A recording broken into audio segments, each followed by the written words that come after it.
Hello, hello, and welcome to Session 8 of Mercenary Tales. Who wants to do a recap of what happened last episode, which was entitled The Wall? I feel like I should take this one. I haven't done a recap yet. Good, go ahead. Alright, so then we return, opening to the interrogation of bandits, at least when I got there. A very interesting looking bandit full of piercings, edgy clothing and dark hair. There was an extended what's in the box sequence with him. It was, of course, some dude's hand with a nice signet ring. This would become a problem later. There was some back and forth. We had good civil, moral, philosophical discussion about what to do with this dude while he untied himself from the rope. And then there was a real panic. What do we do? Grab him, and he just fucking dimension doored away. So we were like, yeah, he probably would have smoked us if we had tried to fight him. That's fine, Philosophical problem solved. From there, we headed back towards the Triple-Way Inn, and we offered a knight a hand. Not one that he was looking for necessarily, and certainly not with any kind of form of identification like the ring in the right order. It was just hand first, despite the best of intentions when it should have been signet ring first. He didn't seem too fussed about it. It was just like, cheers, here's your reward. Shit happens, hands go missing, brothers get into debt. Yeah, honestly, kind of an interesting interaction after that. His name was Lorian, we found out. And he had borrowed money to buy his way onto the Silvercrest Council. I write notes. Then, new leaderboard was up. Travat's finest have risen to the top. From there, we got 4 optional quests. It was bring a painter around the Untamed Lands, bring a guy to see where his wife died, find the bone collector and get him to stop collecting human bones. The rest is fine. And there was also a missing goblin who was a rat or a snitch that we would try to find information about on behalf of one of the other adventuring groups. From there, we got Kira, Dernick, the widower, I guess, to come with us. Headed off down towards the Untamed Lands, not before meeting some interesting merchants. Who was it Kimball bought or tried to buy poison? Very subtle, but he did show that he wasn't racist, which was, that's something. It was about a moral balance. From there, headed down the main roads, we briefly stopped into the general store, which had some cool stuff. I think that was a cloak of billowing. I'm really sad that I didn't buy it, so I could change it to say what I wanted it to. But it'll still be there later. Then we bought like a shitload of books. Dernick bought some actually useful materials like glass bottles and stuff. Chains, candles, tinderbox. I really don't think we need that. From there, we learned all about the wall and the many dwarves and gnome earthbinders, clerics and wizards and the king and 6,000 laborers that had built this, 150 foot tall wall. It's guarded every 24 hours, and found out that you're good up to 30 feet for corpse recovery. After that, fuck you. You figure it out yourself. There was a real cool, interesting description of how people reacted to seeing such a thing, and then the gates open. It's fine. It's just some nice, vague overgrowth. Doesn't look that threatening. There's a cool castle in the distance. I'm sure nothing will go wrong. Now, those are my notes. There may be much better notes. That is pretty accurate. That is where I think you pretty much got everything. And indeed, you had passed through Malak's Crossing, through the wall, and passed to a sign that said No Man's Land. And that is where we left off, but it was quite a amazing view, I guess. Let me pull us back to it. Moment, I've just got a bunch of black. Come on, buddy. Be with me. No? Okay, be with me. I'm gonna guess. No, that's probably not a good idea. I might give you a I might give you the. I've got no preview images, so yeah, we'll be there shortly. But as you first set foot into the Untamed Lands, does anybody do anything specific? Making sure there's no sneaky monsters waiting for us, I guess. Okay. Well, there is definitely a chance that we can die in these first 30 feet, or else they wouldn't recover bodies from here. So, Yes, keep an eye out. I think that's more assumed that if you are dying, you could potentially run to that space. so as soon as we break out of the 30, You see, it's If you get the back- range. Is it here? Most 30-foot Is spells. this a familiar image? yes. Yes. Okay, great. I remember have a thinking couple it that looks look quite much similar. nicer than I remember. Yes. Thanks.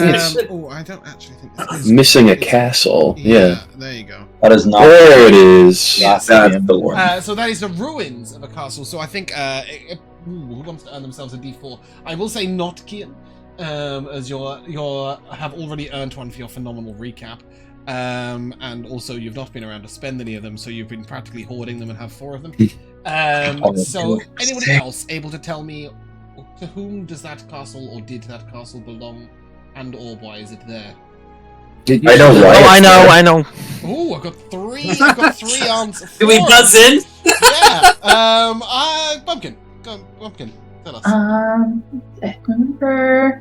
So that specific wall was that Alex Crossing again. It was named after an individual who died right at that point that the wall was created. Kind of as like it was his final sacrifice to protect King, the king of this land. The old Malachi is the king of the other. Yeah, he's protecting the king as they were retreating back. I believe he said that there's a palace in the distance where the initial wall was meant to be. That's constructed. That was Yeah. you gave me the extended answer of what this was. Yeah. That there is simply where they tried to build the wall the first time. And that's go ahead and earn yourself a D6 for the double answer.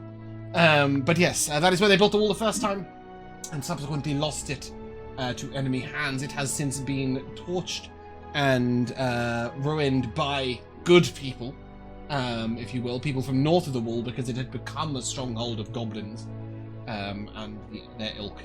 But yes, as I think it was Nathan just pointed out, it is a lot nicer than you might have expected, at first at least. But you will have read in these books that you purchased, especially the Adventurer's Guide to the Untamed Lands, that do not be deceived by the nature of lands. There are plenty of places where nature is truly broken, where the land is cracked and dry, or where rivers give way to rifts of dark flame, all of that sort of stuff. But at this particular place, this close to the wall, nature itself doesn't seem quite so corrupted. But it doesn't mean that the nice, elegant, pretty bushes aren't hiding foul monsters. And I believe, Kimball, you said you were having a look for any sneaky bastards who might be waiting to stab you. Go ahead and give me a perception check. This will go well. Guidance. Right? Guidance, a D4. Okay, so it might not be that ass. Let's see. 12. You look around, but you pretty quickly can establish that. Sorry, I'm just breaking your face. Yes. Always wanted to do that. I tried to stretch Always the camera wanted to. downwards, but then I realized that was the bottom. Yes, with a 12, you can establish pretty quickly that there is nobody in the near vicinity, at least. However, you do identify a couple of potential spots for ambush. One thing you will notice, there are no paths. You will see tracks of different adventuring groups of different people who have gone in. That's a stream. I probably wouldn't walk in that if I was you, Josh. Although you can if you want. But yes, that's a small stream, and it sort of trickles down from the rocks up here, a little heading out of view, and then trickles all the way down. You can follow the stream, and by the look of the footprints on the ground, lots of adventurers do.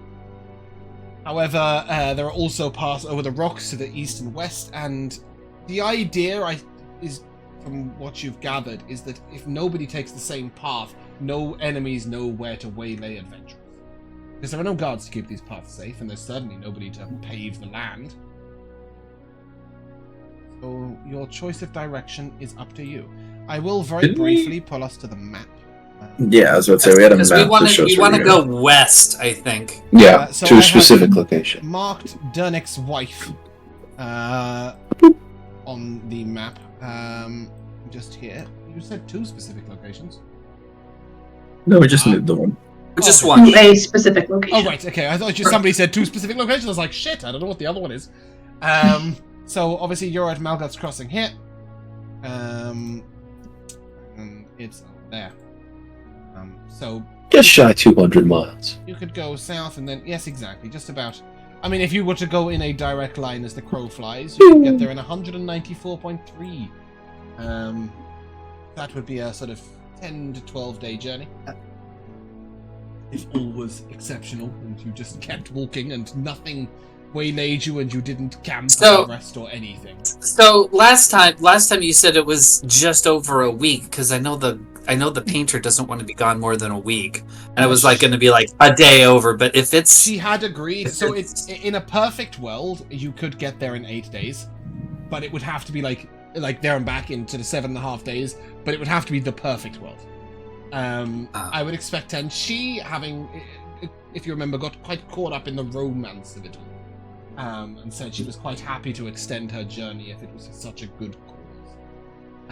She will still romance pay of you- the Untamed Lands. She will still Okay. pay you per day.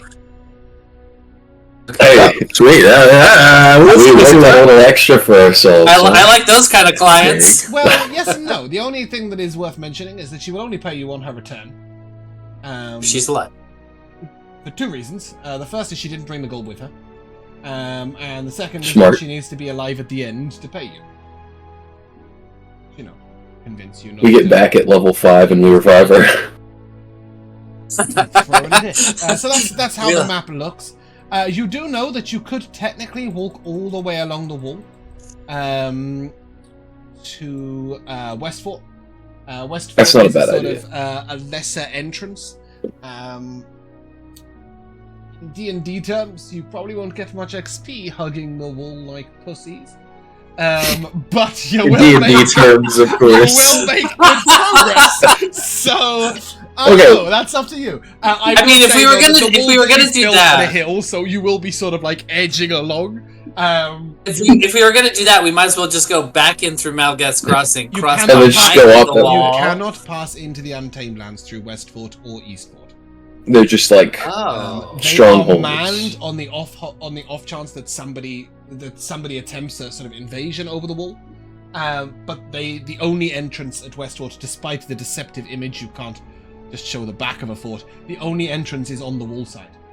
I suppose technically you could have gone up and then onto the parapets and then scaled down, but the guards won't let you do that. So Malgat's Crossing is genuinely the only entrance into the Untamed Lands. Got it. The other thing worth mentioning is that if you want to look in interesting caves, find cool herbs, look in strange places, abandoned buildings, ruins, etc., you won't find them along the wall. And we're also looking for, what was his name? Shank? goblin. Yes. Do we have this? The This is the goblin. thing, right? How big is this going to be? How We don't That's know actually- anything about where he might be, though. Right? Well- They didn't give any clues except he's Our out there friend- didn't somewhere. speak to the knee breakers. But I would That's true. assume that if you had an interest in this quest, you would have done. So allow me to summarize simply. Shank, his original spot, their original meeting spot, was sort of just here, in the shadow of the what's called Near Mountain. So this You could do this whole dude is Near Mountain. That could be on the way. So you Yeah, you it's could on the head way. somewhere over there, but obviously he didn't go missing in his meeting point. He went missing somewhere nearby. You know there to be lots of goblin encampments up on these hills, and mountains. So I don't know if you want to traipse through goblin encampments. Good luck. That could potentially be one way. Alternatively, you can sort of head nearby and just see if you bump into someone who might know of Shank. Or a body, a Kidnap choice. a goblin and interrogate him. Something. Your chance of coming across the body spontaneously is pretty freaking low. I will tell you that. Damn. But not 0. No, there is a scenario where you see something, get enticed by it, and head that way, and then potentially might encounter other people there who could potentially be alive or dead, who may be named Shank or not. But it is pretty unlikely. I mean, his meeting place is literally on the way. Yes, you can definitely go to So the meeting place. why don't we just kind of aim that way? And That is called the Goblin Foothills, so it will be in the shadow of the mountains where the goblins live. I mean, goblins. so that's dangerous. Well, goblins are seen as pretty pathetic, and they can usually be, they're worth an ear. Oh Yeah, leaderboards. If they gang up on you in large numbers, you would be endangered. As long as we Like don't rats. dive in.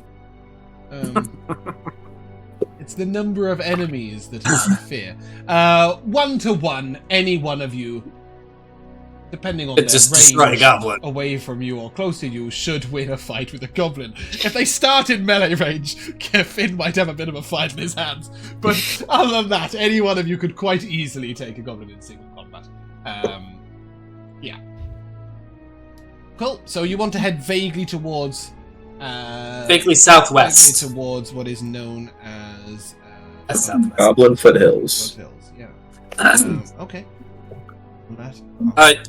The party will notice in general it's the very first time, perhaps, that they have seen Jaxera show any real form of excitement. There's almost a smile on her face, almost a spring in her step as she seems very eager to be here despite the obvious danger of the Untamed Lands, which seems a little strange. As you enter in, can I take a nature check? Anybody that is either proficient in nature or proficient in an herbalism kit. I am proficient in mage. Neither. Oh, big. 9. 4. 10. 16. So you will note, all of you, the different levels that some of this flora doesn't strike you as familiar. Despite the fact that it seems like normal grass and hills. As you begin to walk into these lands, you will see little outcrops of, at first, a tiny little spiky plant that has little red flowers. Not like a cactus, like spikes like thorns. Coming out of it. A little like a tiny, vicious rose. A little shrub by the roadside. Secondly, you'll find this sort of dark red root that seems quite prolific all the way along one side of the road. And there's also a bright blue flower that you've not seen before. Any of these in the poison book? No, I can guarantee. Okay. But Hugo, you will be able to identify one of them as bloodgrass. Known to be the fairly boring and common in this area. This dark brown red, root is growing quite a lot on the side of the road. It can be used to restore stamina in an alchemical sense. If anybody wants to chop a bit up. It's pretty good for dealing, like on a high level, dealing with exhaustion, but on a lower level, just sort of maintaining one's energy. It is a bit of a curative, although it is very boring. It can also just be eaten, as basic sustenance. I'll just bend down, grab a bunch, and then just start chewing on it. Okay. So it's quite a sturdy root. Do you have a blade of some sort, a small knife, anything like that? Or an herbalism kit, for that matter. I do have a herbalism kit. So in a herbalism kit, there is a pair of sort of Shears. very strong shears. Yeah, they're sort of crank shears, as you might call them, like little tiny versions of those big things. Secateurs, that's the word I'm looking for. And then you'll also have a small blade which is used to cut across plants, which is got a saw-like blade that allows you to saw up and down on a root. Bloodgrass can be quite difficult to cut, but you can take a large segment and then peel back the sort of brown covering and get to the root itself. Yeah, it's a bit plain, a bit boring, but it's chewy and it's got some water to it. You will also recognize this little... Sorry, go on. Jex watches carefully as Hugo harvests plants. She's like over your shoulder, like examining as you do it. I don't know if you would stop for it, but you would also note the blue mountain flower. There's only one of these at the side of the road. A very elegant and pretty flower that normally grows quite high up. But there is one little tiny blue mountain flower just holding sturdy on the roadside. And once you point out what that is, Finn will know that the blue mountain flower can be used to restore spell slots if prepared properly. Yoink. You may take 0.1 or just add a single blue mountain flower off of the Olivia. Add as much bloodgrass as you're willing to carry. I really don't care. You can have it all. As Finn picks up that blue flower, could I use my staff of flowers to plant a bunch more? I believe I said no to Jay. So let me have a look. There is a reason why the answer is no, mostly because that would break my economy. But I need to know why the answer is no. Cast a spell, eat a flower. Cast a spell, eat a flower. So the reason why is that the flower is that you can grow from the staff is specific to that staff.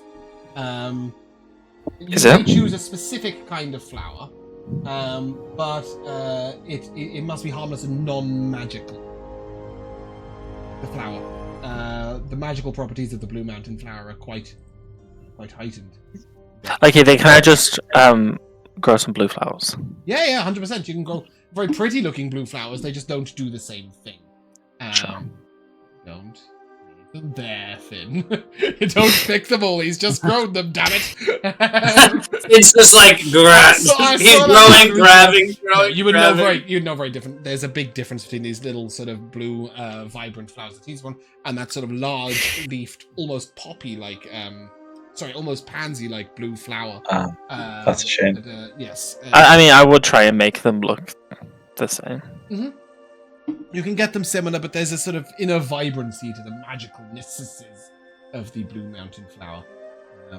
Won't have you confusing all budding alchemists that head into the Untamed Lands by growing plants that look like them, but don't do the job. Yeah, that would be awful. Wouldn't it just? Act of pure evil.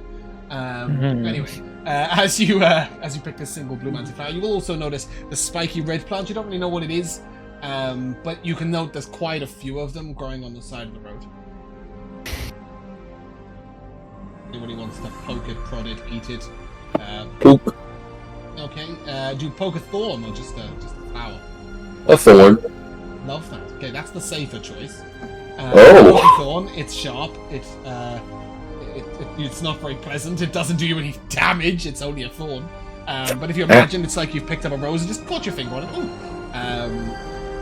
But as you do so, the red flower sort of snaps closed. And as it snaps closed, you will see it sort of emanate a tiny little puff of something. You're not close enough to experience any mal effects, but it certainly doesn't look good for you. Does it look poisonous? In a sense, I guess, yeah. It certainly isn't. It's not pleasant. I wouldn't eat it. I'll keep that in mind. But yes, as soon as you touched the plant in any place, the red flower closed with a little puff.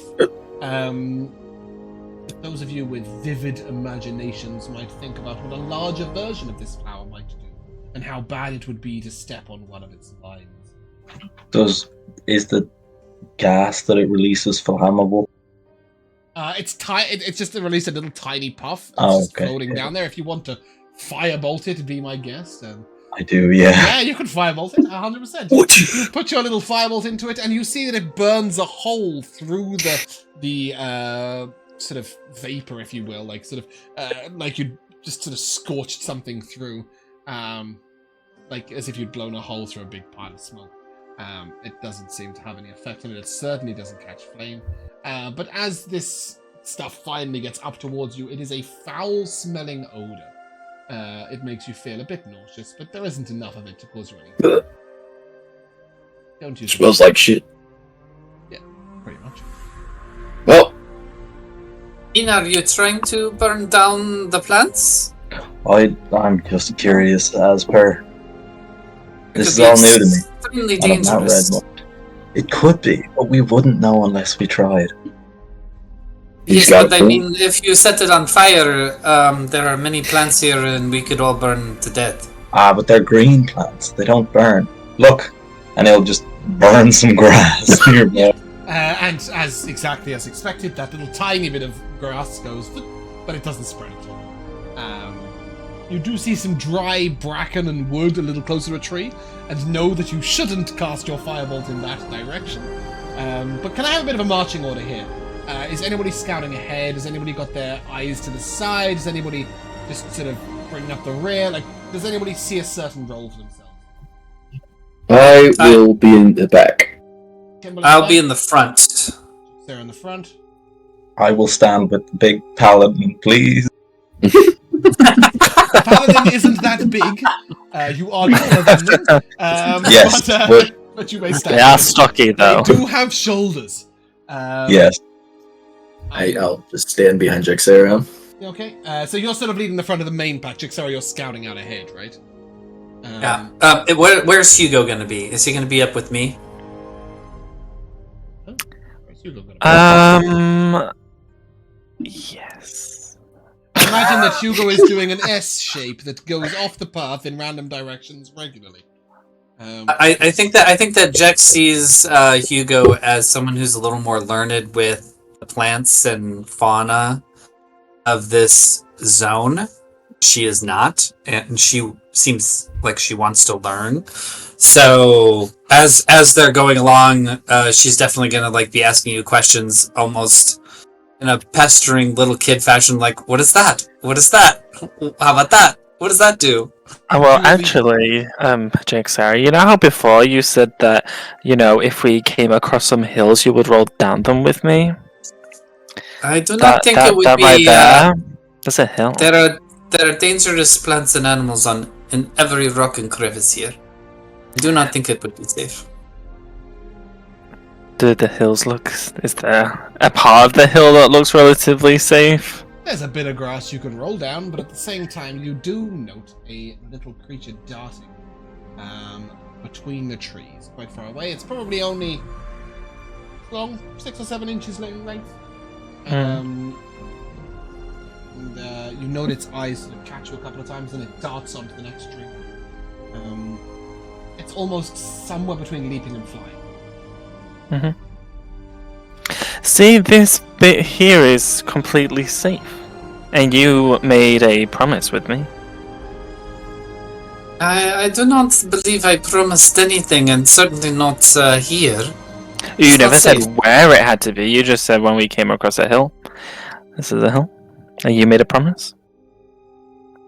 I will decline, but Ooh. I assure you at some point I will acquiesce to your strange wishes. A breaker of promises. I see. That's fine.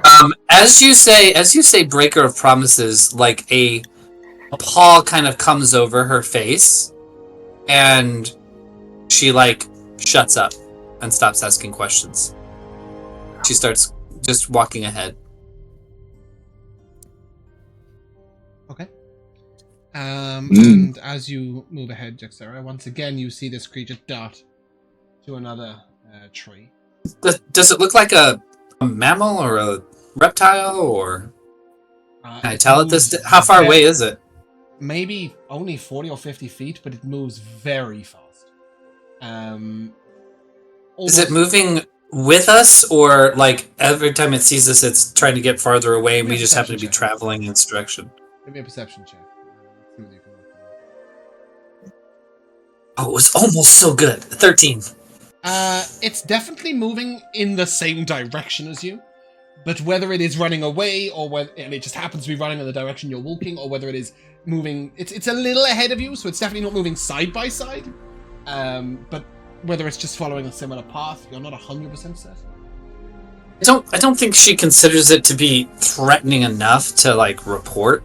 So I'll keep my eye on it, but I'll also keep my eyes on the rest of the things as well, especially any potential ambush spots.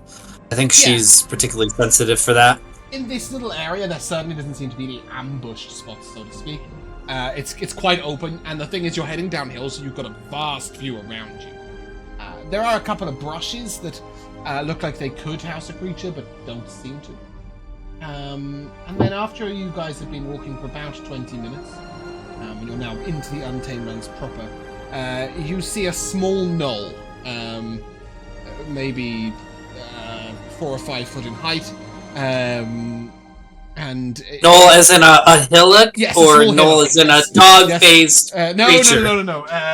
My apologies. No D&D enemies. I hadn't even thought about that. K-N-O-L-L. Yes, indeed. A small hillock, if you will, behind which somebody could crouch. But you will also note that just at the side of it, there appears to be some sort of entrance.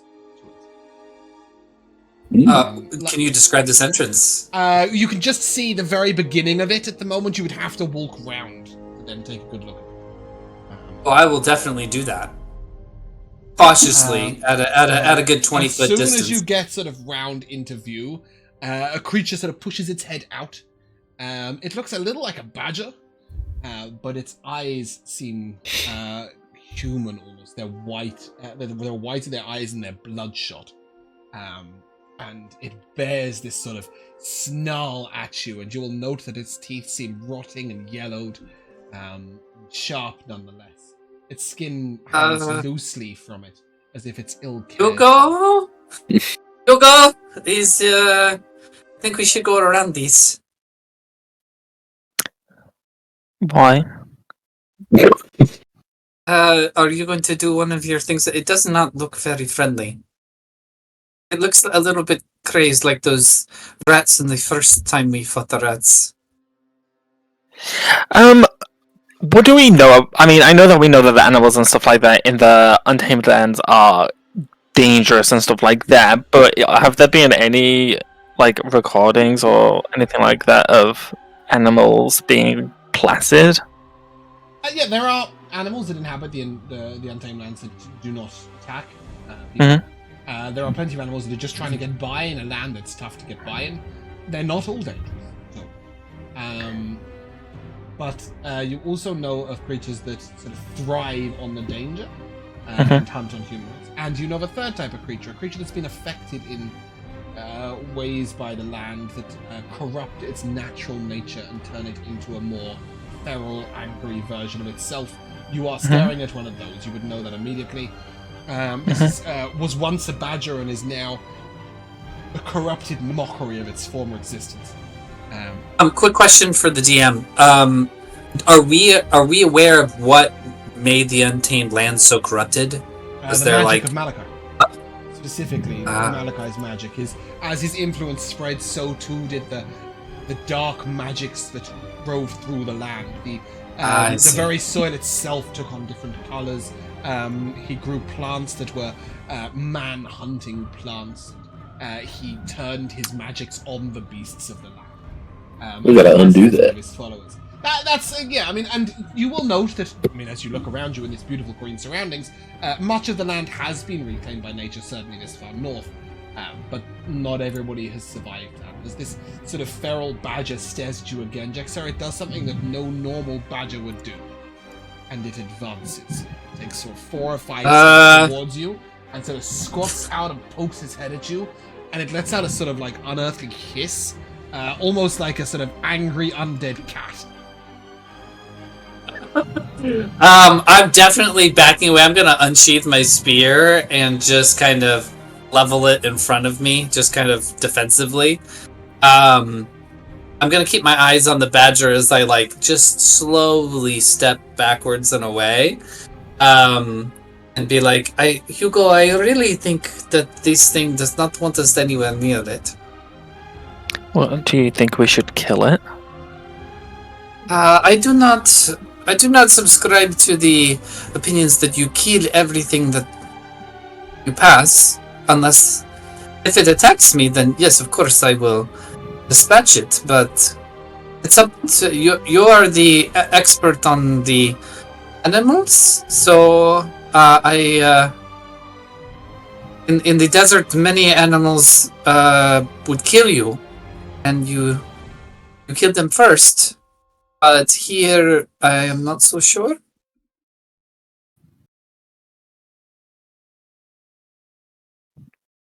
Yeah,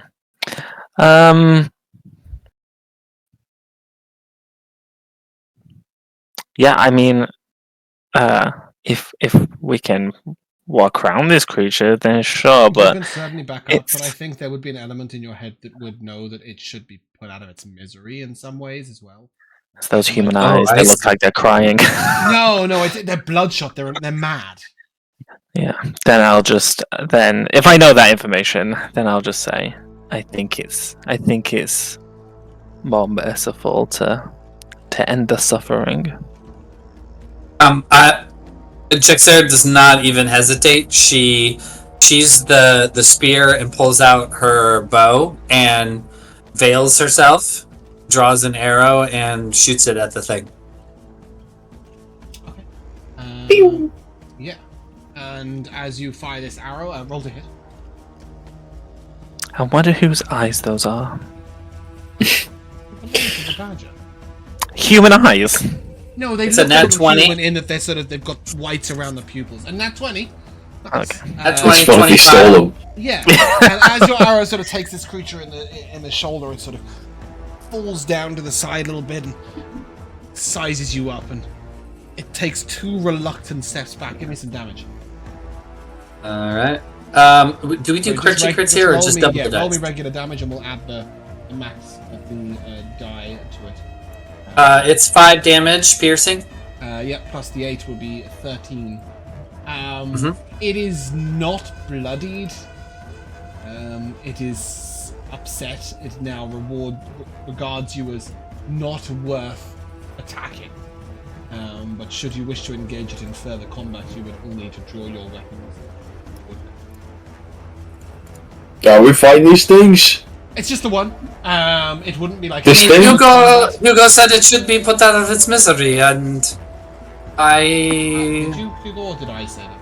I did. Okay, you did repeat. It's on the information you gave me about. But you did repeat it. Okay, cool. I was just Yes, clarifying. yes, I didn't want you yes. putting words in your mouth. No. Yeah, I won't need you to roll initiative or anything, but you guys can kill this with ease. But it, Nope. it's Well, I will just kill it. okay. I'll So as you skewer it all with sort of arrows. step round, weapons drawn, it'll take sort of a hit of the greatsword from Kenton, and it'll take maybe a firebolt, a hammer swing, perhaps even a dagger poke. If no, surely not. What? No, you probably Yeah, did crossbow. that, didn't you? Yes, nowhere Yeah. near that brave. Foolish eye. This creature eventually sort of curls in on itself and falls to the ground dead. And you notice that in its den appear to be some scraps of meat that don't look natural.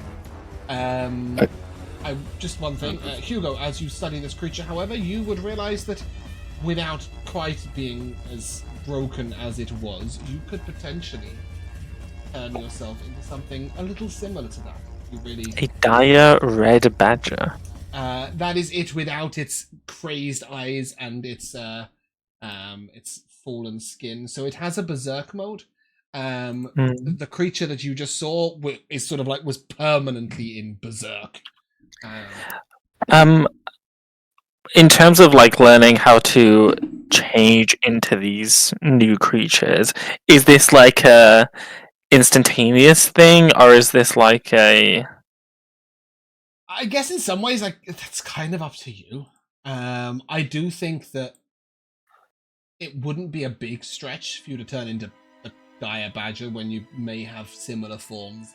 Yeah, because I can already turn into a giant badger. Yeah, so this just feels like a stronger version of. So maybe you could do it on instinct if you tried hard. Maybe you might not quite get 100% perfect at first try, but yeah, you certainly wouldn't have to practice for hours or anything like that. Sure, Whereas then if you came across one that didn't resemble any creature you'd ever seen, it might take be a while. All right, then in that case, I will just crouch down next to the dead body of the sad badger, and I will like place my hands on the ground in front of it, and there will be like this, and close my eyes, and there's this like, as my like greedy magic like comes out, there's like this transference of the like that the magic goes like through the dead body and then like back into me. Absorbing its soul. More like Ivan in League of Legends when he takes a camp. I I get that. You're smiting it. If you guys know what I mean. Yeah. You don't have to turn into it now. No, I'm not. Wait, I want to make it active. Chuck. But Like- as you're doing that, and that is being Thing. absorbed, Yep. you do smell something foul. Almost, it's like rotten meat, but it smells odd.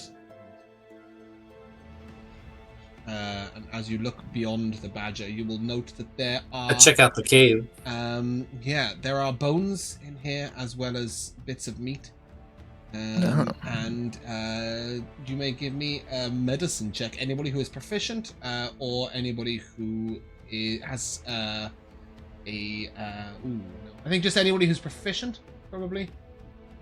Or a leather worker's kit or something. Something that can identify meat. No, wrong type of creature, I'm afraid. Okay. How about as a chef, would I be able to identify meat? Not this kind of meat. Oh, beyond even your chefly expertise. It's a goblin Josh, meat. by the way, I think you should frame it as Nico when she takes like a minion's form. What? Oh. No, that's Can I also silly. have a medicine check from Belgren, please? You might have this beyond anyone else. It's 3. It's a 3? Oh, good. You 3. don't have a clue. I got a It's 14. too chewed up, but Hugo will note that you have seen drawings of goblins before. Mhm. And these are too small to be goblins, but they look like goblins. A baby goblin? They are goblin children that we need to Oh no. Yeah, small goblins. But that does tell you two things. First of all, it tells you this creature was violent and vicious, and secondly, Mhm. there must be some goblins nearby. Yes. As you have gone. Can I skin and take the meat off of this badger? Of the badger, you I don't think you want to eat that is a that very meat. bad idea. For what reason? If it was a normal badger, It wasn't. I mean, That was what I was saying. Its skin was sort of hanging off it in folds. It had like rotted teeth. And So you'll- radioactive you'll get then? closer- the meat could you- still you'll- be good. You'll notice as you get closer, there are like maggots on its sort of hip. Ooh, It was sort of like Gross. bits of it were rotting away. Damn. You corrupted creatures of the Untamed Lands are not good to eat. damn. But the Lots maggots, of however, other ones would be. One other thing, when you look beyond into this little cave, you will see a couple of items that belonged to the goblins. One is a slingshot. If you want to pick up a sling, you may. Just a little sort of like kid's catapult. A slingshot. And the other one is a strange small blue ball. It looks like it might bounce. I want that. A Okay. bouncy ball? But Kenton, when you Bouncy pick it up, ball. it makes a sort of like a bark almost of a dog when you squeeze it or when it bounces. So this That could could be be used useful. as like it could be used as a distraction too. I'm gonna like squeeze it a little bit, and then I'm gonna look over at Kimball, and I'm gonna say, "Mine makes noise." your balls make noise. Yeah, this is better than your horn. Hey, first of all, One ghost Makes goes plenty. deaf. Your horny balls make noise. I understand. Now can we move along, Yes, boys? it's quite a realistic bark. You could definitely use this to try and create a distraction. Or Hugo, say what something. is what is it saying? What? Because you speak of animals and it's barking. You can intimate that it might mean something like back off or fee or fi, almost like, get away. It's Hell yeah. the can I- dog that choose humans. Yeah. I'll hold my hand out. Can I see? No, Ooh. That's a bit. he's not giving it back. I know what he wants. What do you think I want? The ball. Yeah, I will give you it back. Mm. Want a ball, Hugo? You want a ball? You want a ball, boy? Come on, buddy. Are you giving it to him? I'll give him the ball. Yeah, I'll give him the ball. I'm trusting my brother. I just put it to my ear. It says you're a bitch. I take the ball back. I don't give you it back. Yes, you do. This mother. Let's have a more battle over this. I will give it back. At this Hey, point, look, now it says you're a bitch. We went over the Once having PvP witnessed rules your before we started, guys. Yes, having witnessed your actions thus far, Kiara and Dernick will turn back and. No, I'm kidding. Yes, let's remember you are escorting. You're escorting people. Yes, we have company. Act a little. You should behave. Act a little more responsible. As you head further down into the Untamed Lands, you have two choices. You can sort of skirt along the hill heading to the west, or you can head down the hill completely into the valley below and then along the valley. What would I say we skirt along, because I don't want to be in a valley and get jumped by goblins. That sounds like a bad time.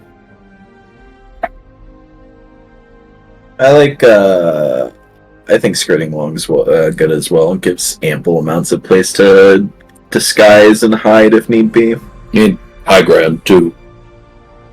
High ground Right. is always preferred.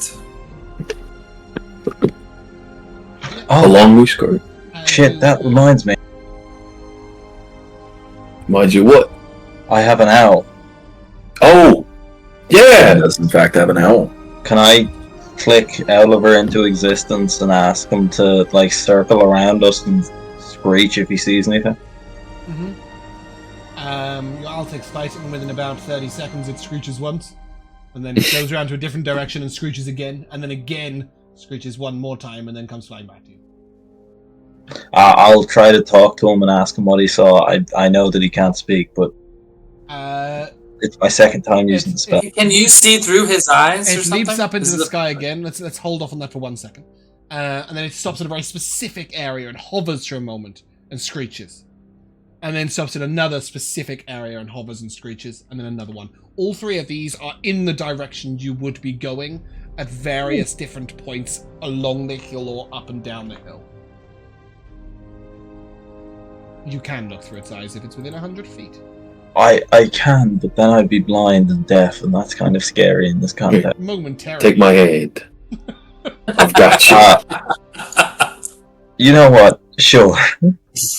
As Kimball takes your hand, you look very briefly through the owl's eyes as it's hovering at one moment, and you experience a sort of sense of vertigo as you see through the owl's way superior vision to yours, and you are granted a very close-up view of a creature that's quite vile, and is on the hill. It looks like this. Oh! That is in roll 20 if you wish in the chat. Oh, it has a shit. snake-like body, but it is sort of separated out into 4 vile tentacles, and a beak is at the center of its Dear Lord. being. That's I don't want to frightening. mess with that. The owl screeches. Yeah, you see that? They're quite spaced out, perhaps, I don't know, 60 feet apart from each other. 70 feet. But, you note them sort of slithering to and fro. Well, team, we have snake, duck, octopi up ahead. What? Yep, I don't know what they are either, but they're big and they're scary, and I don't want to touch them. So, Okay, but what and makes he'll them move to the back of the line. What do you mean snake, duck, octopi? I mean, like, imagine a what snake. are we looking for? Okay, Imagine snake. a snake, right? It's got a beak at the front, and also Okay. How many? and it's way bigger, like 3 or so. But they're there. It So was like easier a to see mole when I almost. was an owl. The creature Yes. is sort of, it's off the ground, like in the stance that you see. It's about 1.5 feet in height, perhaps. Oh, We should That's get not that rid of big. them. That's Yeah. upsetting. What did you say? I mean, hey, if we're here to tame, Josh, what did you say? I just said that we should get rid of them. You should get rid of them. Sorry, and Kimball, you said. I was agreeing with Hugo. I mean, if we're taming these wildlands and there's monsters about, we should get rid of them. Also, we could make calamari tonight. Well, they don't have any ears that I could. You don't need ears to make calamari. No, to claim. Kenny, you're the chef here. Do we want more food? No, do we need ears to make calamari? Do we need? He said they don't have any ears, and Josh said they don't need ears to make calamari. That's I true. think he means that they can't hear us, perhaps? But- No, I mean but- we can claim them if we go back for the lead. Calamari is made from the tentacles, so I mean, I could attempt to make calamari if we killed them, but yeah, no ears. Yeah, They're made from tentacle. Yeah. I suppose, yeah. I suppose you could call Well, it. But weren't we told that we shouldn't? Didn't James say that we shouldn't eat the? Yeah, probably. Specifically, the corrupted beasts. Corrupted ones. And this isn't corrupted. No, the corrupted beasts look like normal animals that are sort of dying from the outside in. They will have Right. This is corrupted just like some skin. weird This is a mutation. monster. Okay. Yeah. If you want to eat, I don't know, somebody name a monstrosity. If you want to eat Beholder, feel free, right? Now that's I don't know how- calamari. I don't know how tasty it'll be, but you can eat a Beholder if you want. If you eat an Inconceivable. animal that is genuinely corrupted by the wild magic of the Untamed Lands and is rotting from the outside in, That's not safe. you will be very, very, very ill, potentially dead. But this guy, I don't know. You'll have to kill him to eat him. a dungeon meshy, if you know what That's I mean. usually Let's go how that kill works. this thing. Delicious I in understood dungeon, that, is right? that what I find myself in? Is the plan to advance towards him? I think we sneak up and get I him. think so. Easy the enough. Mm-hmm. Or the leaderboard. Your tokens at the very bottom of the map. No, these creatures do not have ears. You cannot hand them in at the leaderboard. There are some leaderboard rules. I will ping out the correct one to make sure. Thank you. I think it says overall leaderboard here. Yes, so it says points per ear at the bottom. Goblin 1, Orc 2, Drow, Other Evil Humanoid 3, Ogre, Gnoll, Corrupted Beast 4. So that Badger is a very small corrupted beast. You might earn you half a point if you're lucky. Monstrosities. These tend to be large monstrosities. Kenson, you're doing my head in. Stand the fuck still. You would know that these creatures might class as monstrosities, but they're certainly not the type of monstrosities that, you would be able to claim 7 points for. But all monsters can be claimed as at least a point. So yes, if you were You to take kill their these, beaks. you could 7 bring back, points. bring back parts of them to claim. No, you You wouldn't just get- have to carry you their wouldn't dead get the bodies 7 for a points. week. They're not vast monstrosities that monstrosity. We could spin a tail. Yeah, you can give it a go. We'll see is what that- we can say. Is this the spread out formation? We're missing one person. No, we Yes, should- me. It's very. Spin. Get ye upon the map. Down south. And I will put Oh, there we Oliver up here. Oh, well, that didn't really work, did it? What happened to Oliver's token? Don't worry, I would never let my boy get near a fight. No, but hovering above, that screech comes from over there. Okay. Yeah, you may advance. What's the plan? Are we sort of bravely walking forwards, weapons drawn? No, we're gonna Just- we're gonna stealthily approach. Okay. Do you stealthily So that approach means in Kenson a and Way in the unit of back? 6, or are you No. spreading out? Kensidin, you have metal armor, right? Kenson and Ann Belgren. And Yeah. So why don't you be sort of toward the back? It's not Okay. exactly that hard for me to hide either, though. In this type of area, I'd offer to take the lead, disadvantage on but- stealth checks. I have disadvantage on stealth checks, but I also have I can hide in when I'm lightly obscured as a wood elf. Yes, but that would require you being still, not moving. When you are moving, that is when you have disadvantage on stealth checks. Yeah, So, yeah. guys, if you want to spread out a bit and not all stand next to each other, No God. good luck. I don't want to Fantastic. get. I take a sip of my flask. Finn, Kensidon, make a dex save. They went into the brush. 18. Okay.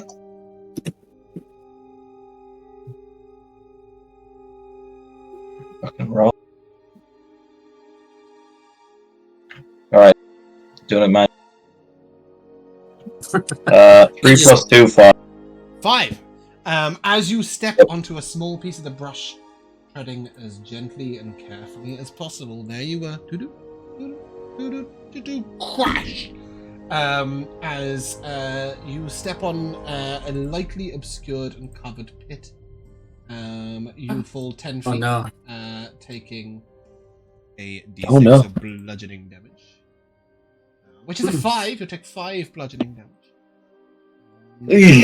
I'll ask you all, please, to roll initiative. Alright, so the first thing we're gonna want to do is sneak. Oh shit! As you have found one right there. Oh no! Well, that makes our job easier if it's right there. Depending on You who gotta you go are. save the wizard. You could be I'll be Jax fine. Sarah over there. Jax, as you hear Finn drop, and sort of look back and see him, just his head just disappearing, and see this Grick advancing on him, you will note that perhaps other areas in the brush are also covered pits. You did see Kensidon sort of step and see the pit in front of him. All the brush fell into the pit, but he took a step back. Sorry, I'm doing two things. I'm just trying to find my pit. That's really I can't The find things you my hear in pit. D&D that you hear nowhere else. Sorry, I'm just trying to find my pit. That's one thing that you hear in D&D and barbecue. There you go. You've lost your pit. That might be a bit different of an Like- issue. Found him. Well, no, they're not coming up on the screen for me. That's the problem. Roll20 is already having its issues. But anyway, You can put down a circle.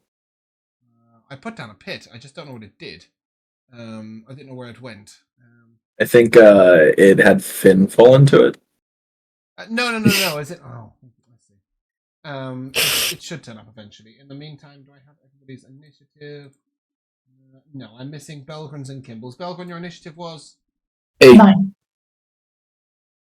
Mine's at the top. Underneath Hugo. What's your initiative, Belgren? Sorry, number? 9. 9. Fantastic. Thank you. It's just not coming through on D&D Beyond. That's all. Oh. Not your fault. Trust me. This is a regular issue for some reason. It's showing for me, but it's not. Yes, I it's think just not going into the tracker. I can see it if I'm never on that tab that you can see people's rolls. I've got too many other things. I think the problem, Bumpkin, is you have to have your token selected when you roll not initiative. Not at all.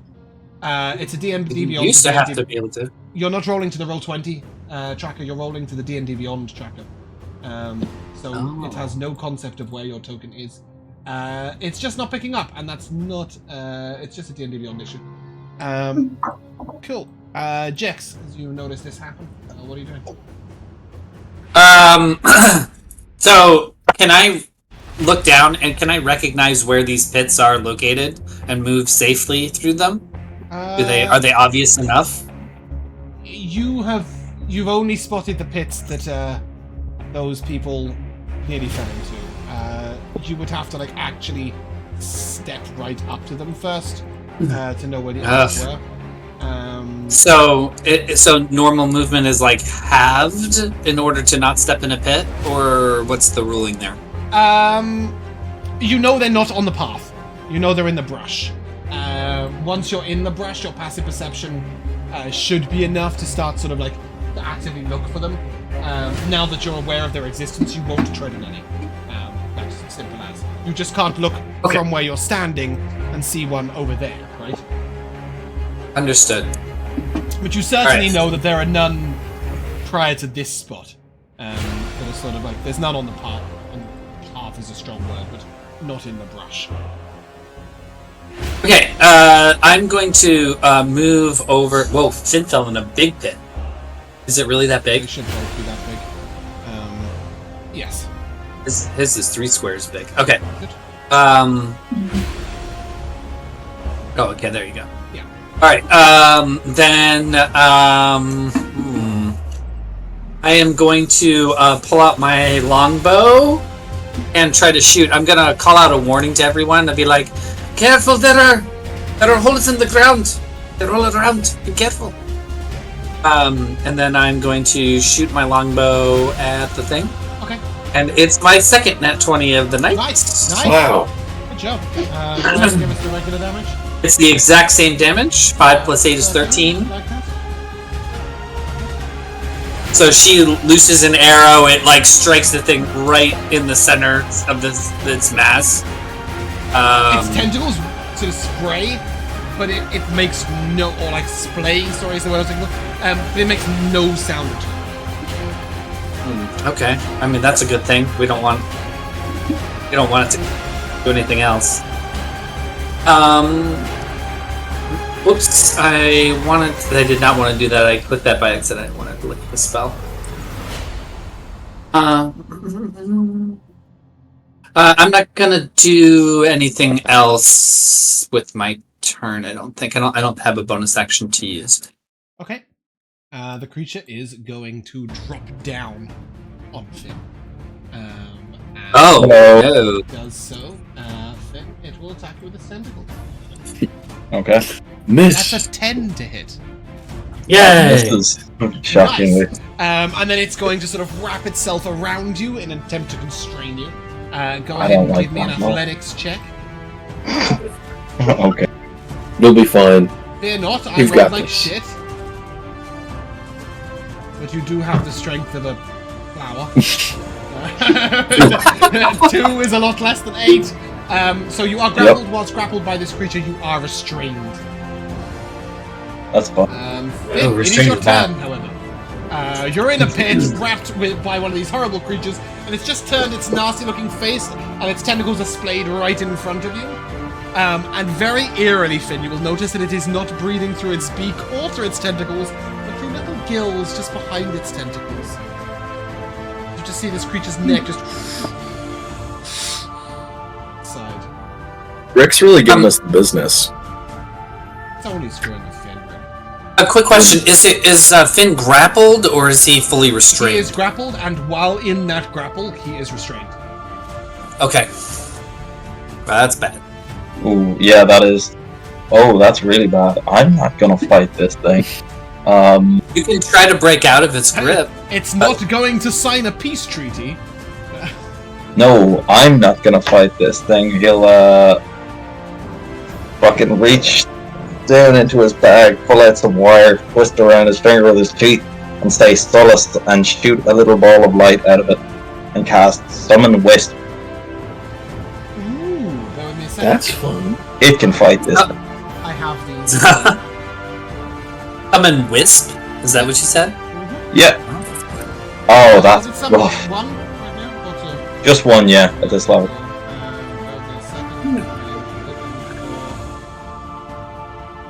Okay, I don't know this spell.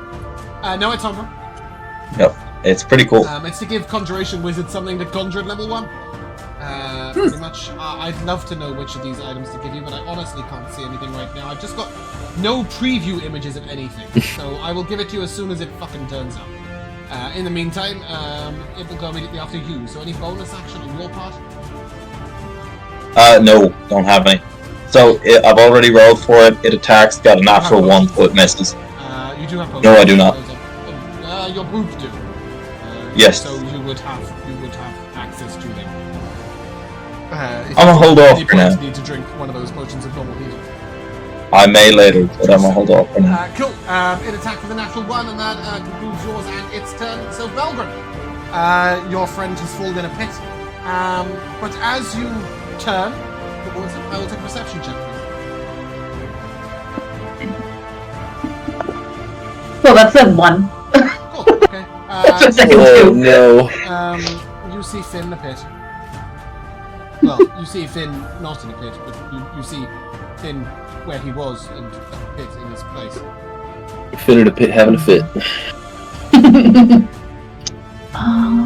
I totally forgot to refresh my sheet, so I've lost the range I had on the throw for the your Warhammer. throw, 90 for the long, but you will not be able to see this creature until you approach the edge of the pit. So not actually like over the edge, but you need to be sort of here, maybe here, to throw. Mm-hmm. Yeah, actually, I'm wondering if I can kind of flavor this throw up a little bit. Because this hammer automatically has like a force to come back after it's thrown, I'm wondering if I can kind of throw it above the pit and warn Finn to try and like grab it to give him like a little bit of a yank. If that's even possible.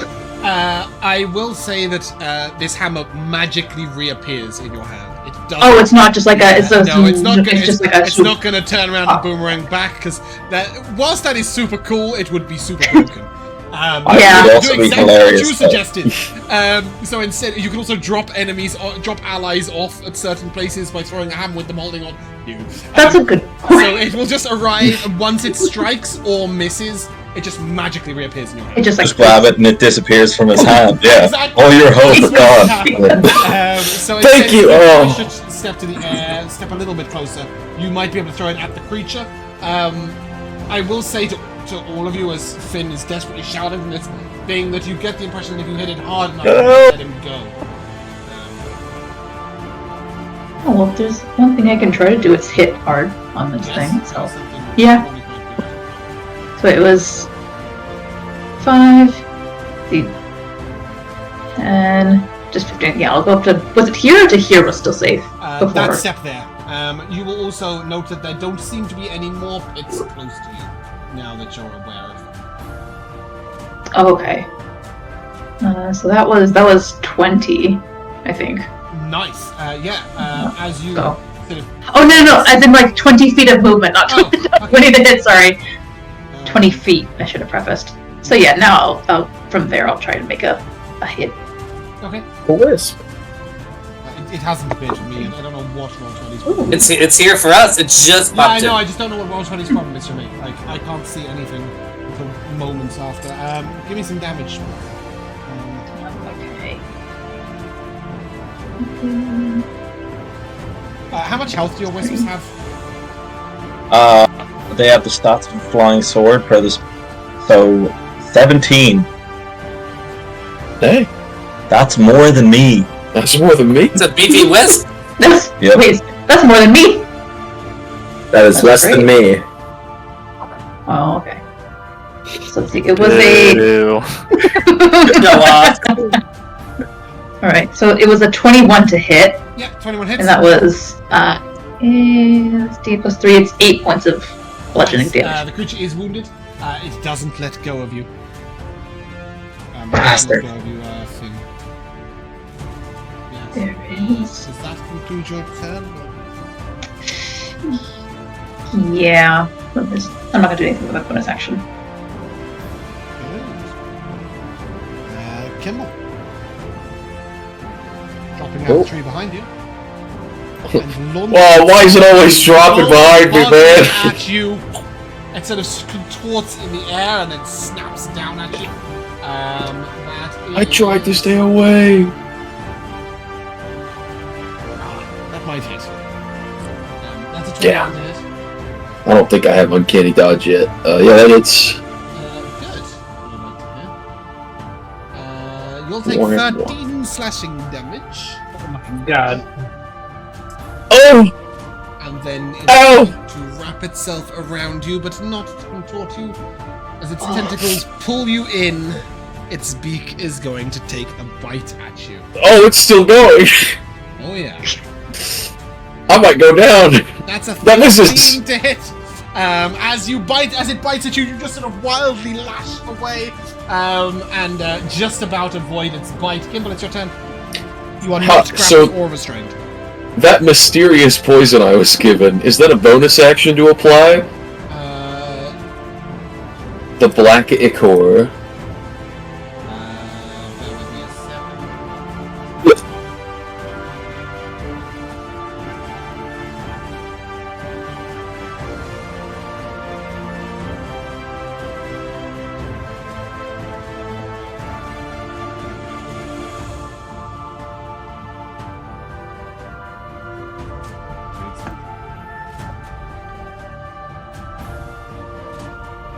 No, it will take you a minute to apply, but it will last up to 6 hours on the blade.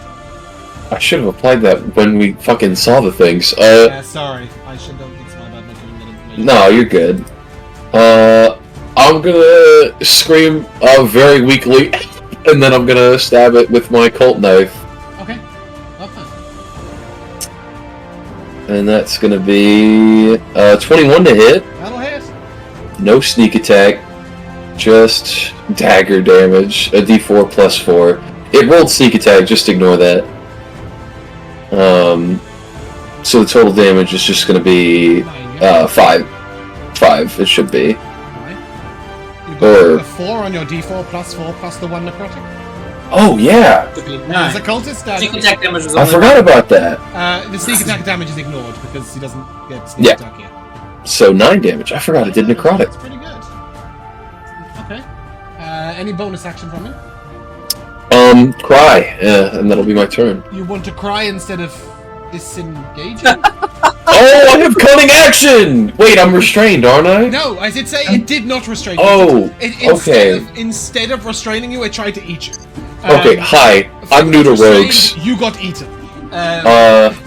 Baby rogue here, never played one That's before. okay. I'm gonna bonus action disengage and What like great a idea. wounded Do you want to go wounded animal.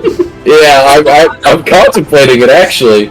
5, 10, 15, 20, 25, 30. That's a good person I'm- to hide behind. Whimpering, I'm like, help, help, help, help, help. Okay. Hugo, what are you doing? Yeah, seeing poor baby rogue, get fucked up like that. I am going to wild shape, into a new creature. That looks like, where is he? There he is. I'm gonna wild shape into a big bear. Big bear. How do you do I this? just want to clarify, this creature is a brown bear for anybody that is curious. Plus, yeah, the stats of a brown bear, you but can't he's a get brown black bear. art with brown hair. It just doesn't work with black Yeah, hair. trying to get a brown bear with black hair is just It struggles a little. wrong. That Yeah. nice mohawk, though. Yeah, look at Yes, that. thank you. Second, I'm getting this onto the stream screen. Into our new Hugo Animal Forms folder. Or animal forms. That reminds me, what did I do with spells and assets? There we go. Let me put Summon Wisp in there for you. That should now, you can now drag that to the screen when you use Summon Wisp, and therefore control it afterwards. Cool. Sorry, Josh, carry on as you were. Yeah, so I'm now a large beast, and I am going to,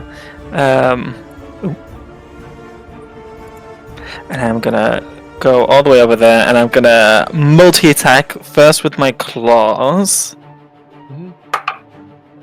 That's a nat 1, but I'm lucky because I'm a halfling. And that is better. That's a 15 to hit. 15 hits. Dealing 11 slashing damage. And then I'm gonna bite it. That's a 17 to hit. Sorry, you took 3 attacks? No, 2. You get lucky if you hit the Oh, nat your one. nat 1 was not a... Yes, okay, cool. It Yeah. wasn't an attack, it was a thingy. Okay, cool. It's a reroll. Sorry, what was your second one? So that was a 17 to hit. That hits. Yep. And that bite does 9 piercing Ooh, the damage. biggest of anyone. Yes. I just let out a. I don't know how to make a roll noise without sounding really, really gay. You have So to sound like you don't have to sound like you a can bear. use your imagination. Great. I might even have a roar for you. Let me see if I've got a roar for you. I think Miller has one, right? Don't you have the soundboard? Oh, my sound! I have a wolf howl. Wolf I've howl. definitely got a wolf howl, but I might have a roar. In my head, he sounds like, you know, in like some movies, the logo's like that lion and it roars. To me, it sounds Yeah. like that roar. MGM. Yeah, Oh, that's a wolf howl. yeah, that's right. But yes, that's my turn. I'll just update my token's health, and then that's me. Yeah, okay. Kenton. I will boldly run to the edge of this pit, and seeing my poor ghost buddy wrapped up, I am going to jump into the pit, sword in hand, and I'm going to try and just stab down at this thing. Okay. I will tell you that you doing this, you will crit in a 19, but if you get a nat 1, you'll hit Finn. Do it. Do it. Go for it. Plunging attack. That is Reach a down. Great sword in hand. 21. 21 will hit. Not a 19 on the dice, I assume. It's a 15. Cool. I dropped my. This creature's grisly demise. Yeah. So, is there any way I can? No, I described it in a way that I'm not even going to ask for this. Yeah. No, I'm just going to stab it in the head, just right through the skull as it goes down, and I'm going to drive the body into the bottom of the pit, hopefully avoiding Finn on my way down. Well, like the where the tentacles and the beak is. Yeah, so you sort of plunge in between two tentacles and just above its beak, down into where you think its brain might be. It's not, by the way. It's on its hip. The brain of this creature. Good place for a brain. But you do. What Finn sees is a blade plunging through near him into the ground, and then a grell just fall apart either side, and Kensiden's face behind it. If that's not a nightmare scene, I don't know what is. It's the blood spray up in my face. Double nightmare. Which is dead. worse? Sorry, I'm just going to write something down. Cool. Cool. What else are you doing? Now that I'm at the bottom of the pit with Finn. Yeah, you take 2 bludgeoning damage. Dropping 10. But did I not use the body as a cushion on the way down? Yeah, sure. Why I'm not? deciding whether he wants to be nice. No, I just rolled the 100 and see, like, I don't know, did it cushion your blow? Or I just see his expression like, into a wall. I would normally say no, but I don't think it's going to make any difference in this fight. Since I cannot do anything else, really, I'm just gonna kind of... Oh, I don't know, I think, can you? How much movement do you use to get there? 25? I still have 10. Yeah, you can climb back out. If you want to. I'm gonna stay down there because I have a plan here, Okay, and I can't use another action, so that's my turn. good. Okay, you stay down there. Jex, you see Hugo dealing with the creature. Give me a perception check.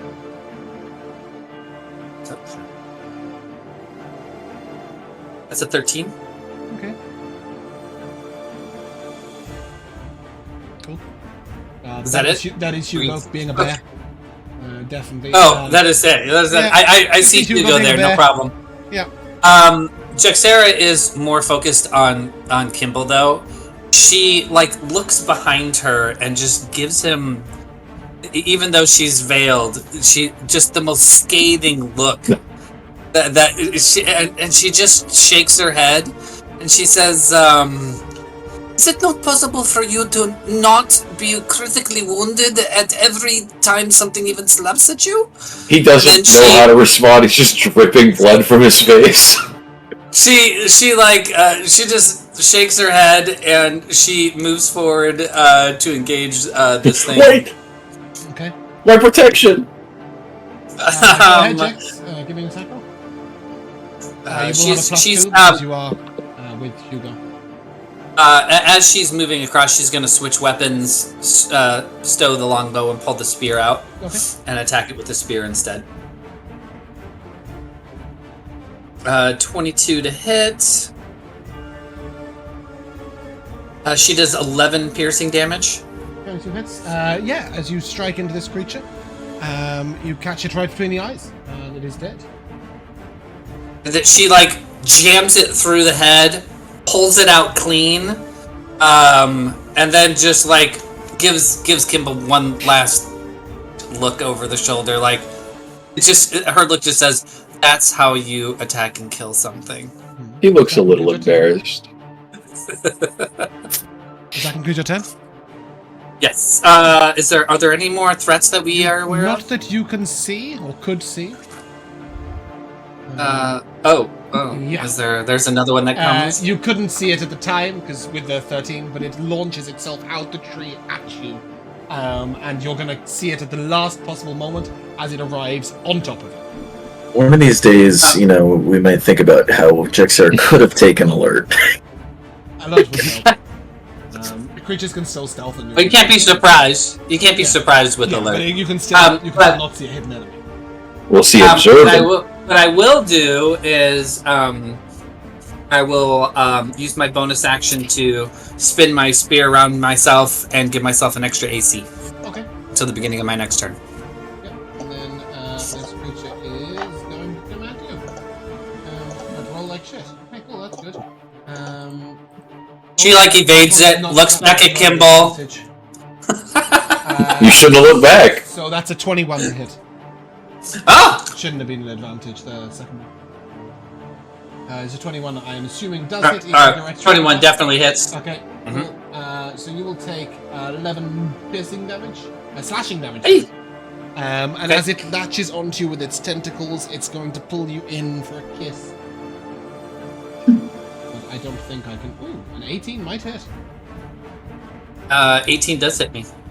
Okay, I need you to make a Constitution saving throw, please, as you take 5 further piercing damage. Is that its third attack? It gets 3 attacks around? It gets to make a bonus. It gets 2 attacks, or an attack and a grapple, and then gets to make a bonus action attack if it gets you with its tentacles, which it did. Pulled you in, and it's giving you a kiss. Never expected to be the base. And that does 5 damage. Yes, 5 piercing damage, and I need a Constitution saving throw, please.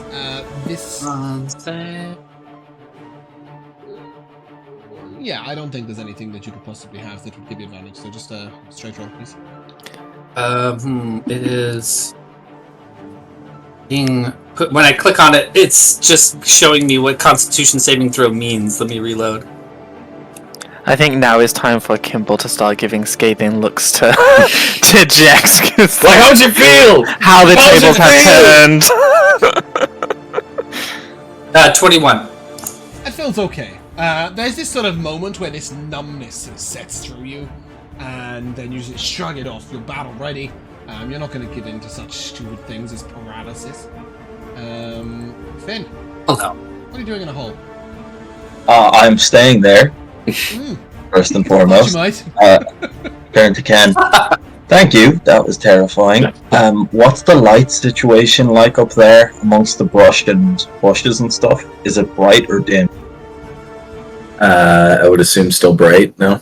Yeah. It's the sun. Yeah, bright. Yeah. All right. It's quite. The trees themselves are quite sparse. The brush is quite dense. So it depends. How high above the ground are you asking? Are you saying a foot? If a creature is slithering on the ground, it might be in dim light, but anything more than a foot high. I want to put the wisp somewhere in dim light within 50 foot of the brick, if possible. I need to know how big the wisp is. Does it say? It is. Is it I don't think creature or a tiny creature? Let me check the spell. I believe I made a stat block for this creature. So let me see. Also, I it just needs had a creature how far using can it go? strong sword stat block for its AC and HP. It doesn't say its size. Does it say its movement speed? It does not. Oh, good. I was gonna go off the flying sword speed. If it uses the flying sword thing, then it's probably a small creature.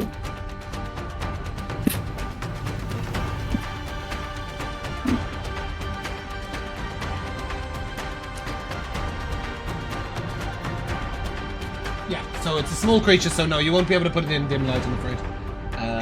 Unless okay. you leave it in the pit. Yeah, and it's... should give it a... speed. I think 60 feet is probably a little quick. I think when we first made it, James, we gave it just 30. Yeah, I gave it a stat block, but I seem to have misplaced said stat block. So No worries. I will give it to you within the week.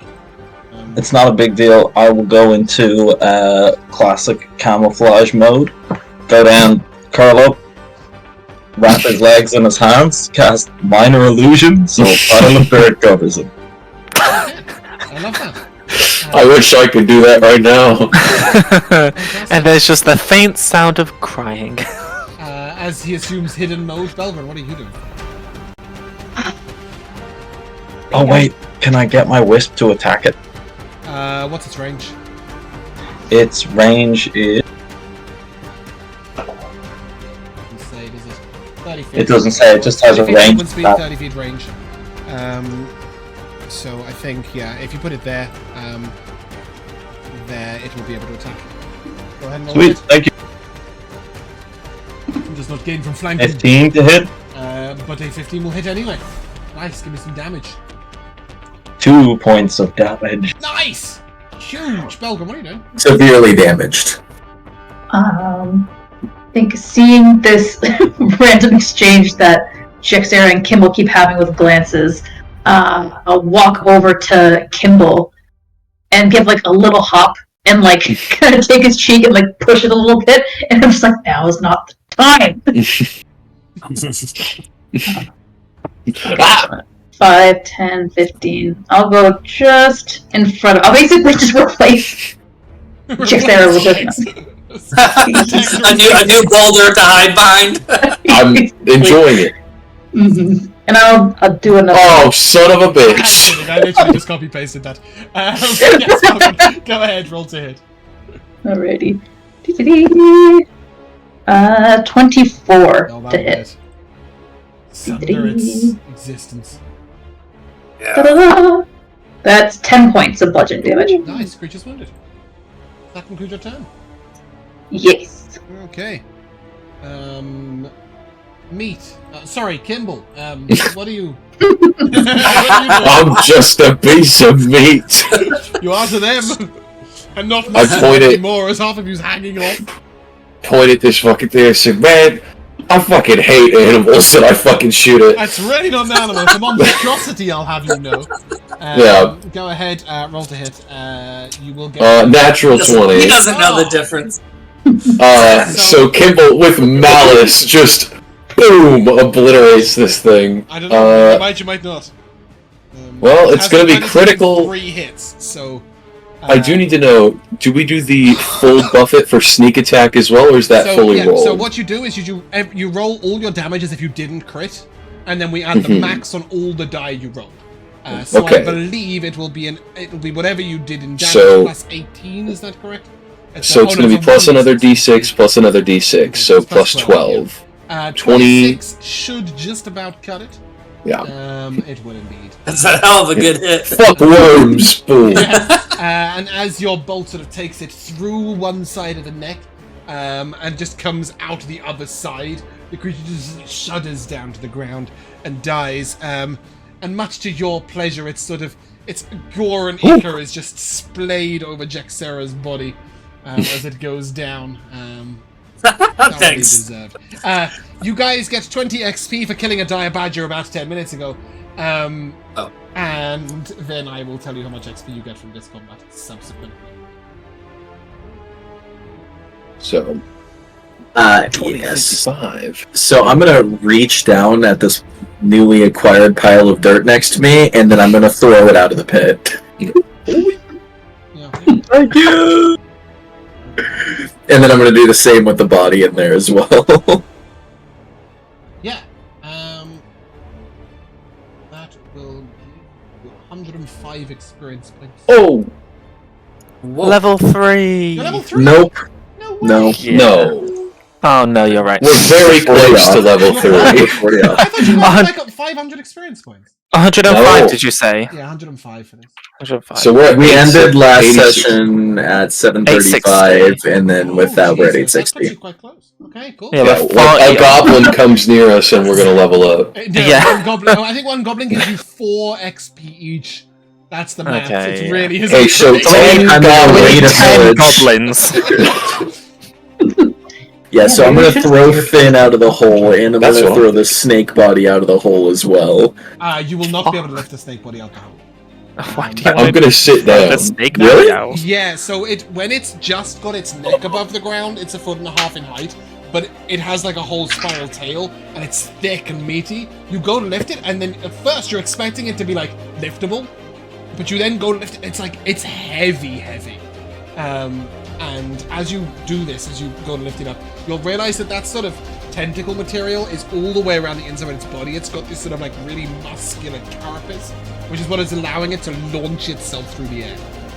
Yeah, I guess less food for everybody, but there's 2 more out there. Yeah, I mean, you can definitely like drag it out. You just can't sort of push it. Like, Yeah, I'll drag it out Yeah. then. Yeah. And these things, the main reason why I'm telling you this is because carrying their meat would be really heavy. So this will feed you for 24 hours, but carrying any more than that is just way too dense. Okay, I'm only gonna skin one of them then. Right. Yeah, I mean, it's literally like this sort of heavy muscle. It's going to be really tough meat, but it is edgy. Super gamey. Yes, exactly. Super game. Well, yeah, so I'm cutting like the tentacles. Like as I skin it, I'm cutting the tentacles into like sashimi type pieces, and I'm getting like the tentacles He's a sushi into. chef. And then I'm taking the meat off of it and just getting chunks of that for a stew. Who's Stu? Why is he joining in with the meal? Stu's I my think that's best the friend. He's name been of here the the name whole of the guy time. we're escorting, right? The guy who lost his That's wife. Dernick. No, it's the wisp. Yeah, but his That's middle who name is Stu is. Stu. Yeah. Its name is stew. His friends call him Stu. Let's call him Stu. As you guys stand victorious in the battlefield, Kiara sort of comes out from behind a tree a little far back. You can see Dernick was standing a little in front of her and was holding up a tent pole as his weapon. And they're not big; they're like those sort of ones that you hammer into the ground. It's like Stake. a piton, basically. Yeah. He was ready for a vampire. Medusa's standing slightly in front of her, and she sort of moves round him, realizing that he probably is far less competent than she. And she will come over first to Gimbal, and subsequently to Jex, and attempt to administer some healing. Oh. In the meantime, I'll give her a short sword so that she has a weapon. She takes it and sort of holds it in the most awkward way possible, and then like hands it back to her. I don't think that's a good idea. I've got a little Maybe bit of I'll do magic a if I friend. need to really. Whoa, hi. Yeah, she doesn't really need to protect herself. If she really feels like she's in danger, she can just leave. Yes, Don't she forget does have that. that. That's she, true. She doesn't have any innate magic. Oh, She's using a healer's kit to heal you, and she does have 3 of them. And her magic comes from a magical item she has on her. However, this is a 2d6 plus 2, so that will be 6 hit points to Kimball. I feel and better. 6 hit points to Jex. I'm gonna use my big bear paw, and just generally like wipe off the like ichor and goo and stuff off of Jex. Yeah, I'm just gonna reach into my bag, grab a stone, and then I'm going to magically be clean, and then I'm gonna hand it over to Finn. Do I see this happen? Can I keep this? No. Here, hang on. Hold that for a second. I have put the pits on the map now. You should all be able to see them, so you don't. And he step in will them again. prestidigitate himself clean. Oh, fair enough. Can I get one of those? Just a reminder, you are not an object. Oh. So whilst you may clean your clothes and anything, Although you are a wearing, tool. you may not clean Yeah. your face and skin with prestidigitation. You are not an object. Just focus on the clothes. So you're covered in soot, but your clothes are just Yeah, absolutely. sparkling. I actually flavored them as well. My overcoat looks fancy as fuck, but I'm still drenched in blood. I'm very glad for the lot of you. You may take in your appearance after the short break. Kimball, you kind of look really good with all that blood on you, man. Like scary, even. You should probably leave that on.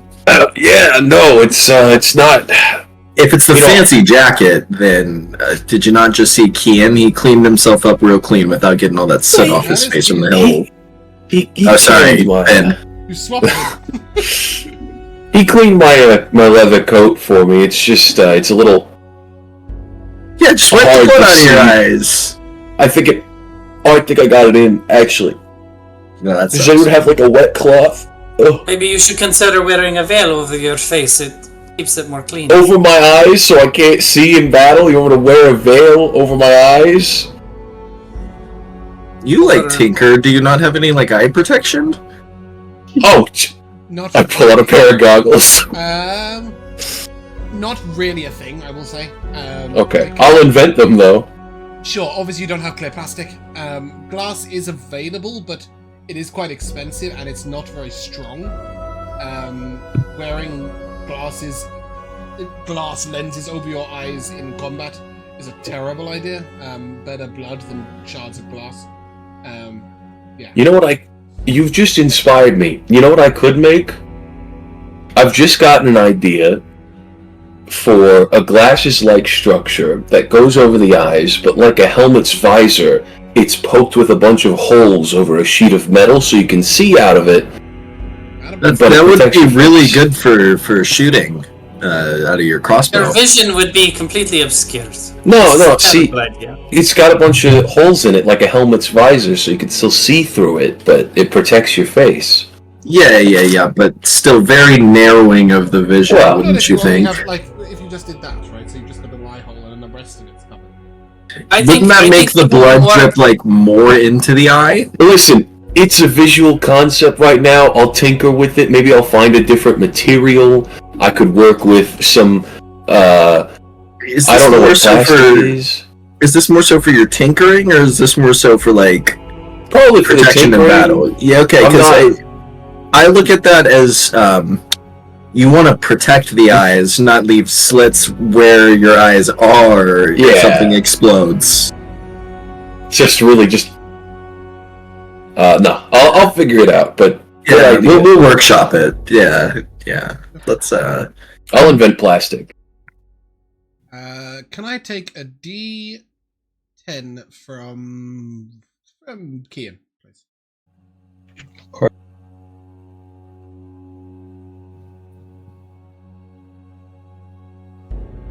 Seven. As you guys are having this conversation, all of a sudden you see sort of a darting presence from one of the nearby trees. A tiny little creature, about 7 inches in length, almost blurred in its motion, leaps out, and a 7 means you have elected Hugo, I'm afraid. I'm a bear. And as you are a bear, that's bitch. No, that's really cool. I love it. There's this blur of motion, and then Hugo, you feel a bite, sort of black on your shoulder, and you take 1 point of piercing damage. Oh no! And feel your steps slow. I'm high. Yes, that is. Do we all see this? I was worried about this. You see Hugo sort of flinch a little bit, but nothing, and then suddenly, like, you feel slower and slower, and then Hugo will come to a stop. And Hugo you feel lethargic, like it's almost impossible to lift your paw to put your next foot forward, and you can feel like almost a drilling in your shoulder where you've been bitten. My God, I've never seen Hugo not moving. Someone put the grass in his mouth from earlier. It does stamina stuff, right? As you move over to the bear, you will just about catch a little part of this creature that looks a little like a worm, or perhaps a small snake. It's thin and narrow, and it's burrowing. Oh, don't say it's gonna. Damn it! I pull it out. You can try. Someone grab the tweezers. I was so made for this. It's not a low DC. If this is how I become a parasite warlock, I'm not mad at it. I'm gonna use my inspiration to add to this roll because I want to help my boy. Oh, hold on 1 second. Oh. Have you already dealt it? No. Okay. Can I? So I think I had a Go D6 ahead, before. that's fine. Yeah, go ahead and deal it out. Oh no, of course I can't. The one you've currently got there is a D6, yes? 6. Yeah, sorry, it's not appearing for me because it's on a full screen. There we go. Oop. Okay. Focus on making yourself better, not on thinking that you are better. I could use those words. What did you get on your... So we got... Oh, shit. Bad. But we can add that D6. How's that D6 looking? It's an 8 total plus 5, so 13. Yeah, you sort of try and grab it, but its body is slippery, and it moves quickly, and almost at the last second, you can't even get it, and then it's gone. It's on the shoulder, and you will see, just surrounding it, this sort of... The fur is solid. It's hard to touch. So I just telepathically say, Kimball, I don't feel so good. That's not good. Anybody know how to get a worm out? You are paralyzed for what it's Hang on. Oh, sorry, I can't say that. Okay, no. I have You can telepathically speak while paralyzed. an idea. Go on. I'm going to read my book. What kind of shitty idea? No, I have mandrake root, which in my book, I think, it says is curative for pain. It also serves for numbness, paralysis, and purification. Does do that. It is quite a difficult herb to prepare, but even when peeled away, it would need to be you would need to make a potion out of it. Shit. Remove Might take too paralysis. long. Just eaten, I believe it reduces the pain from poison or disease. Is that I correct? believe in you, Finn. Yes, it does. It reduces pain. Yeah. Perhaps Yeah, I should just hear me out. take it out. Peel it back, powder it down, and sort of mix it in with water and purified water and distill it down to a potion. This might take, 10 or 12 minutes, but nobody else is currently able to do much. Or I'm just slumped on the floor. Hear me out. you are absolutely You just stood on all rigid. fours, rigid. Oh, And okay. I want to remind you that around the wound where it went in, it's gone completely solid. Is it like stone? It's as solid as stone, but it doesn't look like stone. Am I Uh-oh. becoming an earth genasi?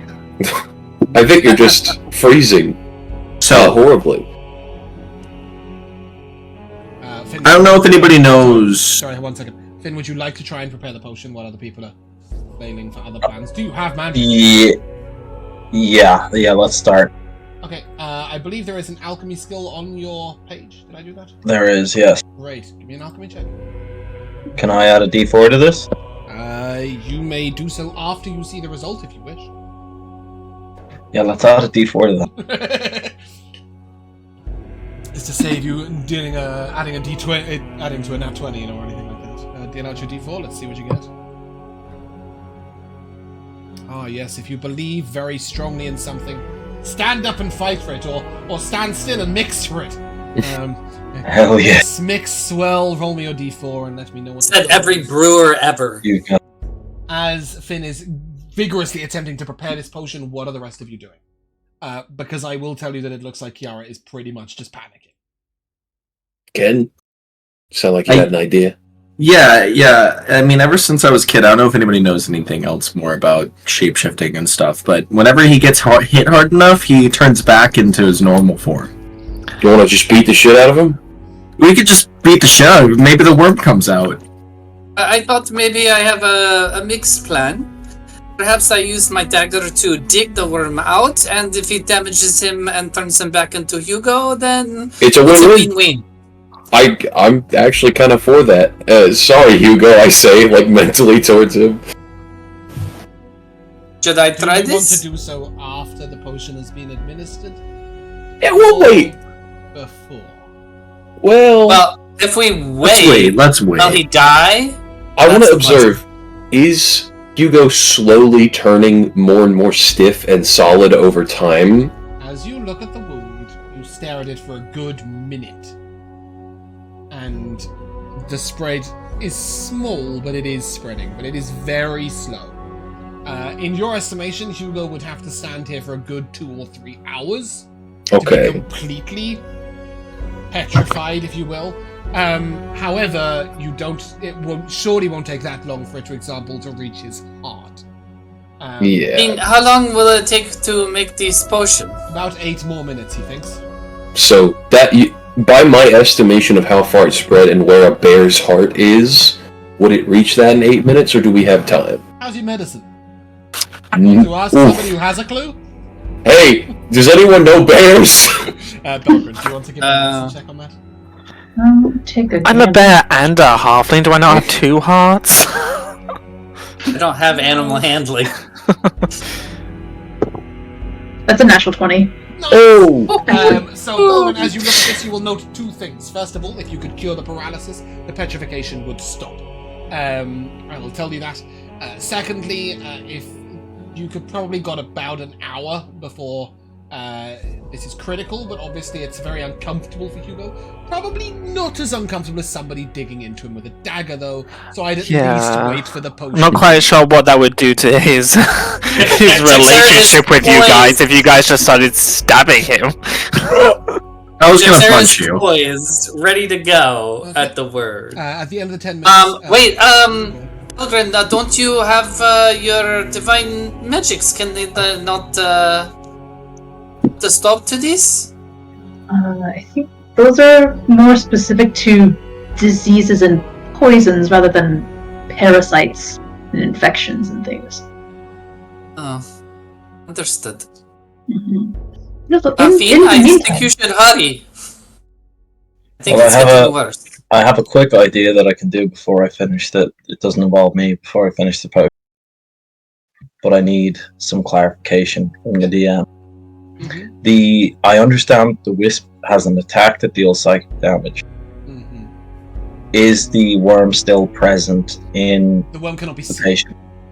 So okay, need does to the wisp attack? The wisp doesn't see. No. It feels. It has blind sense. Ooh. Because it doesn't have eyes. Well, the flying sword does, but The wisp don't. so this is your call. Yeah, And this only applies if the worm is still alive. Try and attack the worm itself. Well, yes, because assumedly, psychic damage can't physically hurt something that the parasite's in. Yeah, That's good. That's a good bet. Cool. It's a good idea. It's like D&D surgery.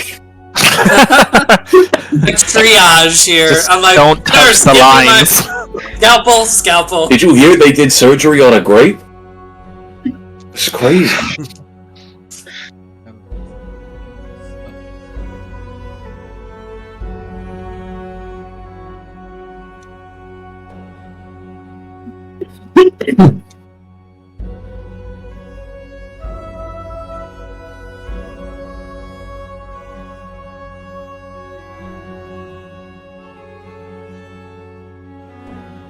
Oh, look at it. Oh, you've put notes in it. I see. I put notes in it. Yeah, I slapped some stuff on just for future. You get the impression that maybe if you had a magical spell that could target inwards, you might be able to, but conferring this amount of information and accuracy to a summoned wisp is just beyond the extent of its capability. Okay, well, I have that option. Well, that's what I was wondering. Do you have anything that you can do? So- Right? Magic missile can't miss, Oh!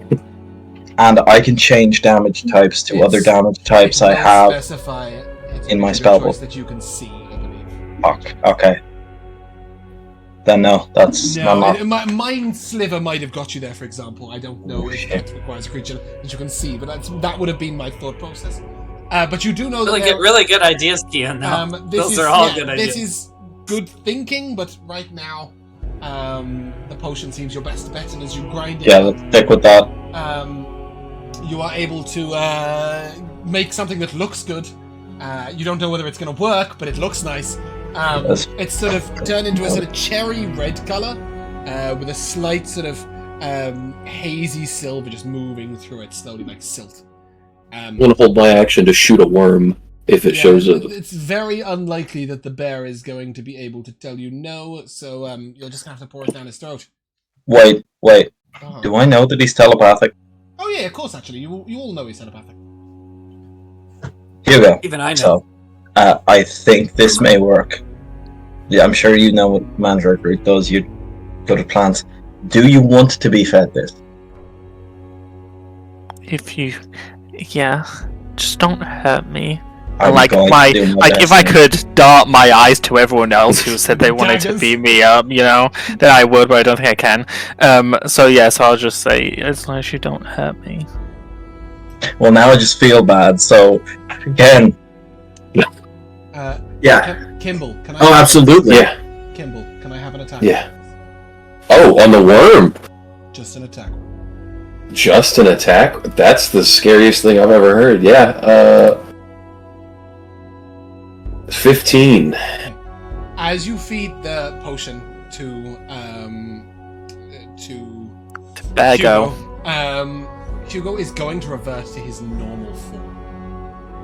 Oh. On the removal of this paralysis, you drop to 0 hit points, but you have 2 hit stat blocks. Your potion is successful. You have cured the paralysis, but upon curing this paralysis, the target falls unconscious. So what happens here is instead of falling unconscious, Hugo reverts to its normal form. And very quickly you will see sort of moving from Hugo's shoulder down his side as if to burrow back in somewhere else away from the clothing where there's bare skin. You see the worm very briefly appear, and it's not really a worm. You'll now see that it's like a snake with a head that has 2 teeth at the front of it that looks like a burrowing leech almost. And with a 15 you shoot it clean off its shoulder and pin it to a tree. Fuck worms! You are full HP, not paralyzed, not petrified. But when you pull your shirt back, as you feel like a little bump there, you pull your shirt back, there is a very small, circular, dark patch of skin that when you touch it feels like pebbled skin or even stone, with a tiny little hole in the middle of it that is just closing. Are you Game of Thronesing me? It does look like that. It looks very like that. So you bear the scar, if nothing, for now. You would know that it might be curable in the future, but for now, that is where you're at. Alright, Excellent work, guys. team. We gotta be very wary of any cylindrical, like, worm or snakes in the As you future. look at the tree, your dart is buried into this creature, pinning it to a tree, but it is wiggling and writhing. I'm gonna keep shooting it. Yeah, you keep sort of cracking away at it, and in the end, you see like bits of it sort of slow down and stop, and then one part of it sort of detaches, moves away, and begins to grow back to full length. Oh. I'm Stop gonna with its head. Could I take one of the, you said it was 7 inches, right? It was about that when you shot it. It's now sort of 2 inches, and it's just growing again. As it's regrowing, I snatch it up with my gloved hand and push it into one of the empty potion bottles and cork it. Beautiful. And I have this little thing in a bottle. It's like Star Weapons Trek. too. It's like Star Trek name 2. it. The thing that goes in the not ears. like Fred or George or anything. Oh, stone You worm. may have it. Nope, it's a stone leech. Stone leech, I was close. Yes. This creature flies from tree to tree at an almost imperceptible speed. And when it lands a bite on somebody, it burrows quickly into their skin, first paralyzing them, then petrifying them. And then it eats its way back out. Ew. I'm gonna run over to Finn and kind of like very tightly hug him round the waist. no, it's lower down. Pat on the head. I suppose that's about as good as you can do. When My you hugs your my dog. other plan was gonna really upset you, so I'm very glad that. What was your other plan? My other From a plan was player to kill it. standpoint. Was to kill it, and then depending on its CR, use diabolicism to revive it and tell it to get out. That's That's not bad, to be fair. Yeah, but it would really upset Hugo. No, I think he'd be okay with you reanimating a creature for the purpose of saving his life. None of you had heard of these, but as you flick further through the Adventurer's Guide to the Untamed Lands, they are referenced. But there is nothing written there about any sort of cure or solve. Here. You're with me, Finn. 1 second. And I'll take out a quill. And I will write down the blurb you just gave us on the section with them that they can burrow into people and will turn them solid and into stone and paralyze them. And that they can regenerate. They are very quick. And since, is it like drawn in or is it just described? No, it's just a reference on a line of a page. So, It says, because we have a captive "In the one, grasslands, beware of the stone leeches." I will draw it because we have one in a jar. Of that, give me a sleight of hand check unless you have calligraphy tools. I have sleight of hand, We Perhaps do have the Timo- blank bestiary. and we can put it in there too. That would be a better place to put it. Sorry, Ethan, what did you say? Perhaps it would be help if I drew it. I have some skill with these things. That's okay. I already rolled a 24. Oh, there you Okay, go. I will say to you that the DC, when drawing things, the DC, if you use calligraphy checks, is way lower than if you use a sleight of hand. So, in future, you may want to do that. Yeah. But a 24 is high enough to draw a worm. Yeah, it's a worm. It's not got a lot of limbs, you'll be alright. And as We've you already move- had that one. As you move on past this area, you will reach a sort of lower part of the hill, where there's sort of these lower stones, and you see these pillars going out the ground of stone. And on them you do see little windows, occasionally with overgrown grasses on. And Kiara will stop you. Can I know we haven't been here long, but can I stop here at half an hour or so to sketch? I can paint when we're at camp, but I need to look while I'm sketching. Let's make it an hour and short rest. Yeah, and I can read all the books in that time. I don't think you can. No, I can. I have a ritual spell that allows me to read 500-page-long books. Whoa! Holy! Yeah, That is useful. really crazy. It's very cool. Yeah. Doesn't always work out brilliantly, No, it does not. but sometimes it's really good for you. That's why it's fun. Wow. Necronomicon. I can't wait to blast my fucking brain. So you retain a visual copy of the images, but you don't actually remember all the words on all the pages. Instead, you would have to sort of flick to that page in your head. You could write out the entire page, or you could think to a specific page if you know the language of the book.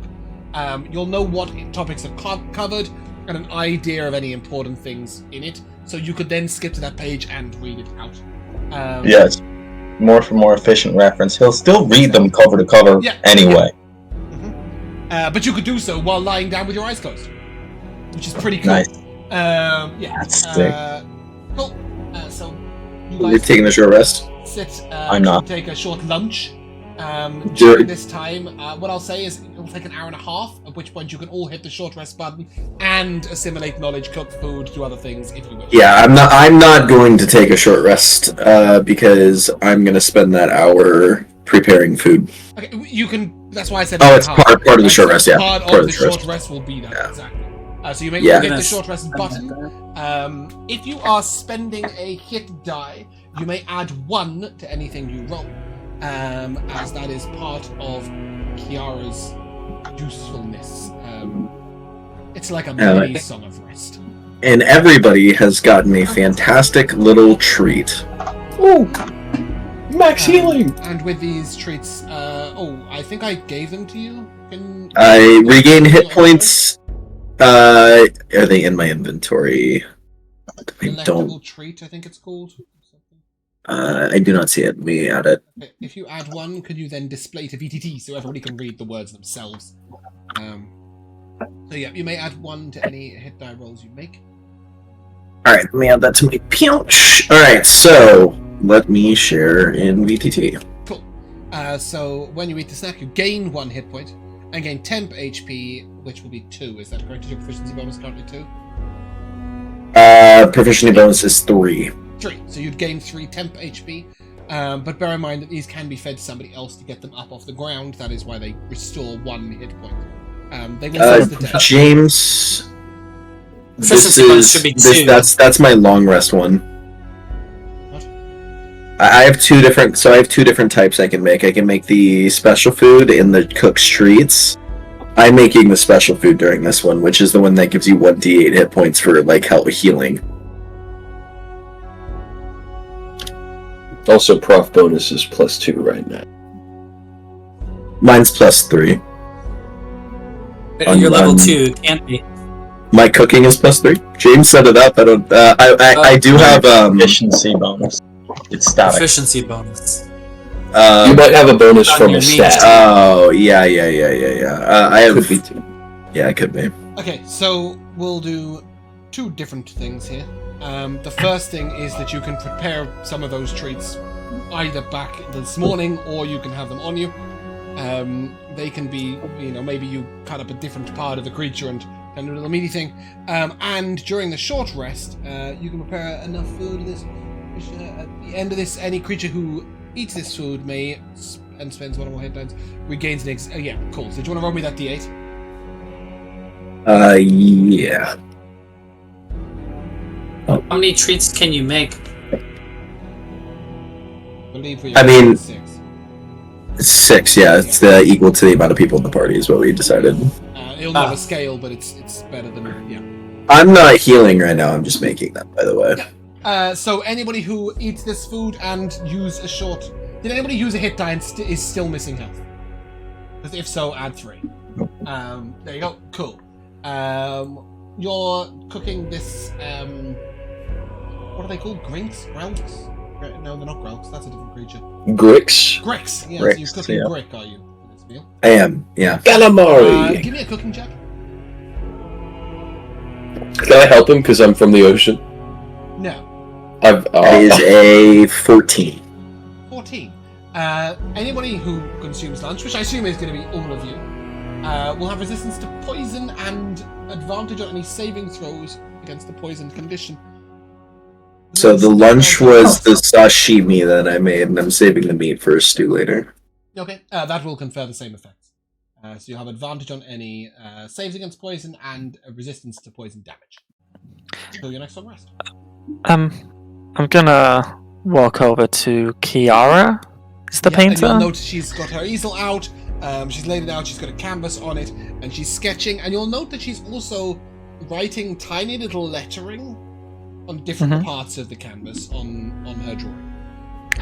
I'm gonna ruffle through my satchel, and take something out, and I'm just gonna look up at. Can I help? And what I'm holding are my painter's supplies. But to me, it's like a really makeshift, kind of like the kind of pack you'd get for a 5-year-old that has one of each color and the shittiest brush. She sort of... I would like to see your view of this place. And then she sort of rolls out it's a large parchment stretched over a slate. And she will put it on a smaller easel for you. And suggest that you may also try and paint the scene, and then you can compare how you viewed the scene with how she viewed the scene. But she certainly will not let you finger or brush near her canvas. That's fair. I think. I think she works very fast. Yes. I think considering what's happened so far today, I'm not going to draw or paint the landscape. Instead, what I'm going to paint depicts a dark forest, and everyone is standing huddled around, with menacing looks and their weapons out, and there's a dead black bear in the middle, and there's Finn in the center behind the bear on his knees no. Give me a paint. Do you have a painting supplies skill? I don't. Okay, give me a dexterity check. Are you proficient in the painting skill? I am. Okay, so you've got a painting skill of 2, which means you may add your proficiency bonus to your dex check. Okay. That's a 19. 19's good. It looks like what you described. You haven't quite got enough color range, so some people look a little funky or you know, a little. It's definitely an There's some fingers missing, and you know. No, it's intermediate painting interpretation in that you haven't got all the colors to depict the scene perfectly, and maybe there's the shading's not quite right, and you're not quite finished in time. But surely that painting will be finished in time. When she looks over, oh, you're painting from your mind. I struggle to do that. I need to see the place for real. Is that wrong? No, there's no such thing as wrong in art. Only different. I look over. What does hers look like? Does it look like the picture? it looks like basically a pencil. It's a pencil sketch of exactly that. Everything is perfectly proportioned and ready. And then she's got tiny little letters drawn, written all over the page. All over the page. In different areas. Color by numbers? Paint by number? A little bit. Does anybody ask her, or do you just sort of go, hey, she's writing letters? I'm healing. Great. Yeah, you look curious for a while, but... I just tell her that it looks amazing. Thanks. It'll look a lot better with the colours. I'm not quite sure how I'm gonna replicate the I don't...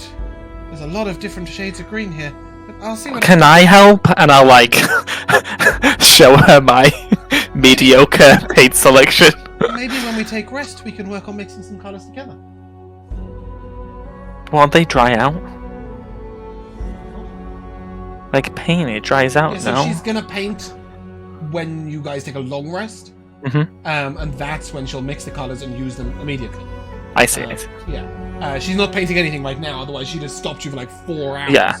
I think... a little starter painting, yeah. I think Hugo's painting is more like watercolor, but not because he knows what that is, just because he adds too much water to the mixture. But yeah, as you guys are here, am I correct in thinking that at least 2 of you would be either on guard or sort of checking the perimeter, etc.? Does anybody know that Belgren, that would be you, definitely? Yeah, perhaps I think I'll take Kensidon because I think Jex and Kimball are probably healing. That's fair. Yeah, we're bandaging up our wounds. Exactly.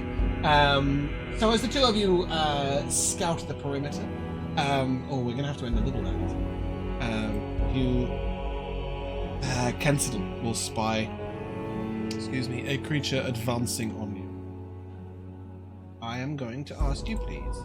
Bear with me a second. It's gonna be a dragon. 4 or 5. Is this we haven't... Did we move? Oh, we did move. Is it too early to wild shape into a dragon? So I'm going to put you guys here and spread you out a little bit. If you could just sort of make a little gap. I don't have a token for... No. I spread you out already. Around a campfire. Go still. Oh, campfire. Bear with me 1 second. Grab my... Bear with me, that's a bear joke. Reference. Oh, I need to minimize everything.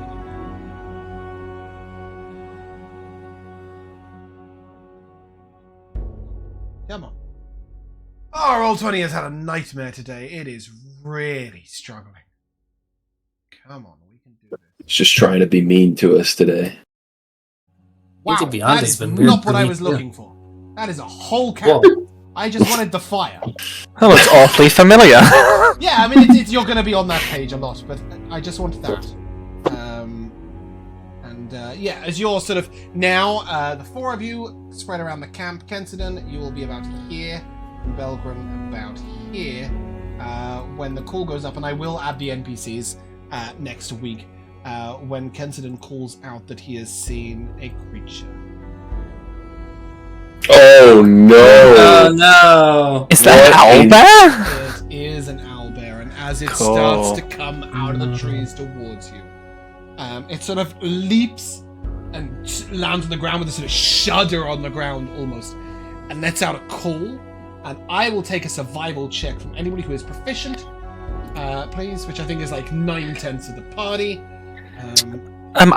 There's not normal creatures in the. Owlbears are monstrosities. They always are. They always have been. Okay. Been aggressive enemy-like creatures. Sometimes they can be talked down, but they are definitely things that are going to attack you. Okay. Any survival checks? Any survival checks? 9. I got 27. Oh, I rolled a 19. I've got a +8. You've got a +8 to your survival? I'm your expertise. Yeah. expertise. Cool. Yeah. So much like the bouncy ball, Hugo just speaks animal sometimes. But you do interpret that this call is a sort of call to arms, a call to another creature. oh no. You know that when the fight commences, there will probably be more than one of these. Yes, I will shout out to everyone that he's But calling fear reinforcements. But you will be level 3 when the encounter begins. Oh. Because I've been holding back the news that for healing up the Stone Leech, it's actually 100 experience points. Nice. To everyone? Yeah, to each one of you. For the To everyone. So, yeah, I've been holding off on this, letting you know about that until now. You do not need to press any buttons, guys. We are going to be ending sessions very shortly. You will have a whole week to level Sorry, up. just to check, we've all got 960. Let me check. Add 100 to what I got. Yes. 960. 960, and you may spend the entire week leveling up. Real quick, DM, can I have used that short rest to Arcane Recovery that spell slot back? Thank God. So we will talk about the process of leveling off screen, which is why we're Yeah. early. But in the meantime, that is where we are going to end with an owlbear advancing upon you. It was always going to be a short stay at level 2. It's a really shitty level to leave you guys at because you have a wizard and a druid. So 2 of you had a subclass and the rest of you didn't, and I didn't like that. Yep. So I've sped 2 to 3 a little bit. Do not expect to get 4 in anything like that time. They're fixing that. They're fixing that in the new You're calling it fixing, 5.5. I'm calling it breaking. Because what the fuck is a warlock before it's level 3? Yeah, It doesn't have weird. a subclass. They don't have a patron. So what are they? Just a shitty adventurer? I guess they're all getting it at level 2, maybe. Yeah, I don't really know. They're all what at the they're same gonna do. level. We will continue to do our process of strange homebrewing to make it all make sense. We'll talk about that in a moment, but for now, Kian, you gave us a fantastic recap, which means the first person I will come to for an MVP is Bumpkin. It goes clockwise on the stream screen, not on the camera screen. Okay. Or maybe it's reversed. I don't know. No, it's completely random as to whose names were in the right place at the right time when I made the screen. So, Bumpkin, your MVP. I will always give an homage to the moments that make me cry laughing. It was the ear calamari scene was impeccable. Ah, yes, you need ears to make calamari. Excellent. Yeah, but there was I a had small that one. little moment that I really, really loved as well. There was a time when we were, Hendon was playing around with the barking ball, and he just so happened to squeeze the ball perfectly in sync with your cough. So it very much sounded like he was squeezing the ball and it was making like a humongous like coughing noise instead of a bark. I hadn't noticed that. It's like going to the doctor's office. Turn your head to the left and cough. I've just discovered as well that I've been absolutely deafening stream for this entire thing as I forgot to fix the gain levels. Never mind, Miller, your MVP. Are you here, Miller? Oh, you are. Okay, Yeah. cool. Sorry, you were off camera but on camera. Your MVP, Miller. My MVP is going to be Finn/Kian for the entirety of the grand ideas of bear surgery and potion making, because that entire sequence to me was beautiful. It was like watching the what's his name? Who played Tony Stark in the Marvel movies? Robert Downey Jr.? Yeah. It was like watching the Sherlock discombobulate scene with a wizard trying to figure out a bunch of different things to save this Hugo bear. I will say that you guys are going to be thoroughly pissed off with me when you find out the easy solution, but you won't find that for now, that's for sure. Nathan, your MVP. Best recap of all time. That was Gotta give pretty you a good. shout out. Actually, mine goes to James for telling telling Miller to use the bonus action disengage after he tells him that he has it. And then he's like, oh, I'll do that. He goes, what a great idea. I know, you said I'm going to use my bonus action to cry, and I was like, of all the options Rogue has given you, that one's terrible. It's all I can Baby's Running first action rogue. cry. Yes. Running action weep like a baby. I'll figure it out one day. That's all good. Don't forget, you can also dash and hide. Yeah. Oscar. I feel like I'm beating a dead horse here, but I gotta go with Finn covering himself in dirt at the bottom of the hole rather than coming out to help. Inspiration. No, he's got enough of those D4s. He's been collecting the bastards. He can have some later on. He's getting no inspiration today. It's punishment for being unpresent. Josh, MVP. Mine goes to when we were in combat and Kimball and Jex, as per usual, keep like making comments and like little looks and stuff, and Balgon's like, "Can you just stop?" and just like pushes his hand in Kimball's face. I will add to that because I had the same MVP, but what I loved specifically about it, Bumpkin, is that you said, "I do a hop to push his face in the right direction," as if he's just a little too tall. Just. Do the right thing. I love that. It was great. Yeah, I agree. What a fresh one. And then just a little one to Jex's reaction to Hugo calling her a promise breaker, like to like completely shut down like that. I'm very curious as to why. Me too. Kian. So I'm caught between two. One is Jexera's karma of being like, oh, he's down again, whack, and Kimball's revenge of finally killing something that jumps his ass. I will let you know that stream could see me moving the grick between different trees throughout the entire combat. And then when it came to its turn, wherever I'd got it to in its anti-clockwise, it was so beautiful. I moved it next to you, you told him to go up here, and went right next to where I put it, and I was like, great, this is great. I could have attacked the bear, but you're just asking for it, and then it left. Yeah, it was justified for sure. Yeah. She was asking for it. Be better in combat gets jumped. I also am going to have to second the MVP of the entire Stone Reach scene. Because I do actually like the idea of digging for it with a dagger, and maybe, that might have had to be the last-ditch solution. I didn't like the idea of just beating him up to unwild shape him. You are aware that druids can also cancel their wild shape at will? So why you beat him to 0? No, he wasn't. He was paralyzed. He was talking to you mentally. If he can talk to you mentally, he can cancel his wild shape. He never talked to me mentally. That's also, understandable. Just because he's not in his like halfling form doesn't mean he doesn't feel pain. I'll take If my it's just you number guys hate, 6 it's gonna with hurt. that one. I'm your brother, of Halflings course I don't feel know. pain. But I did like I liked all the different concepts, the idea of attacking it with some sort of spell, whatever. I also really liked Kimball sort of continually shooting it and then being like, wait, it comes back, let's bottle it!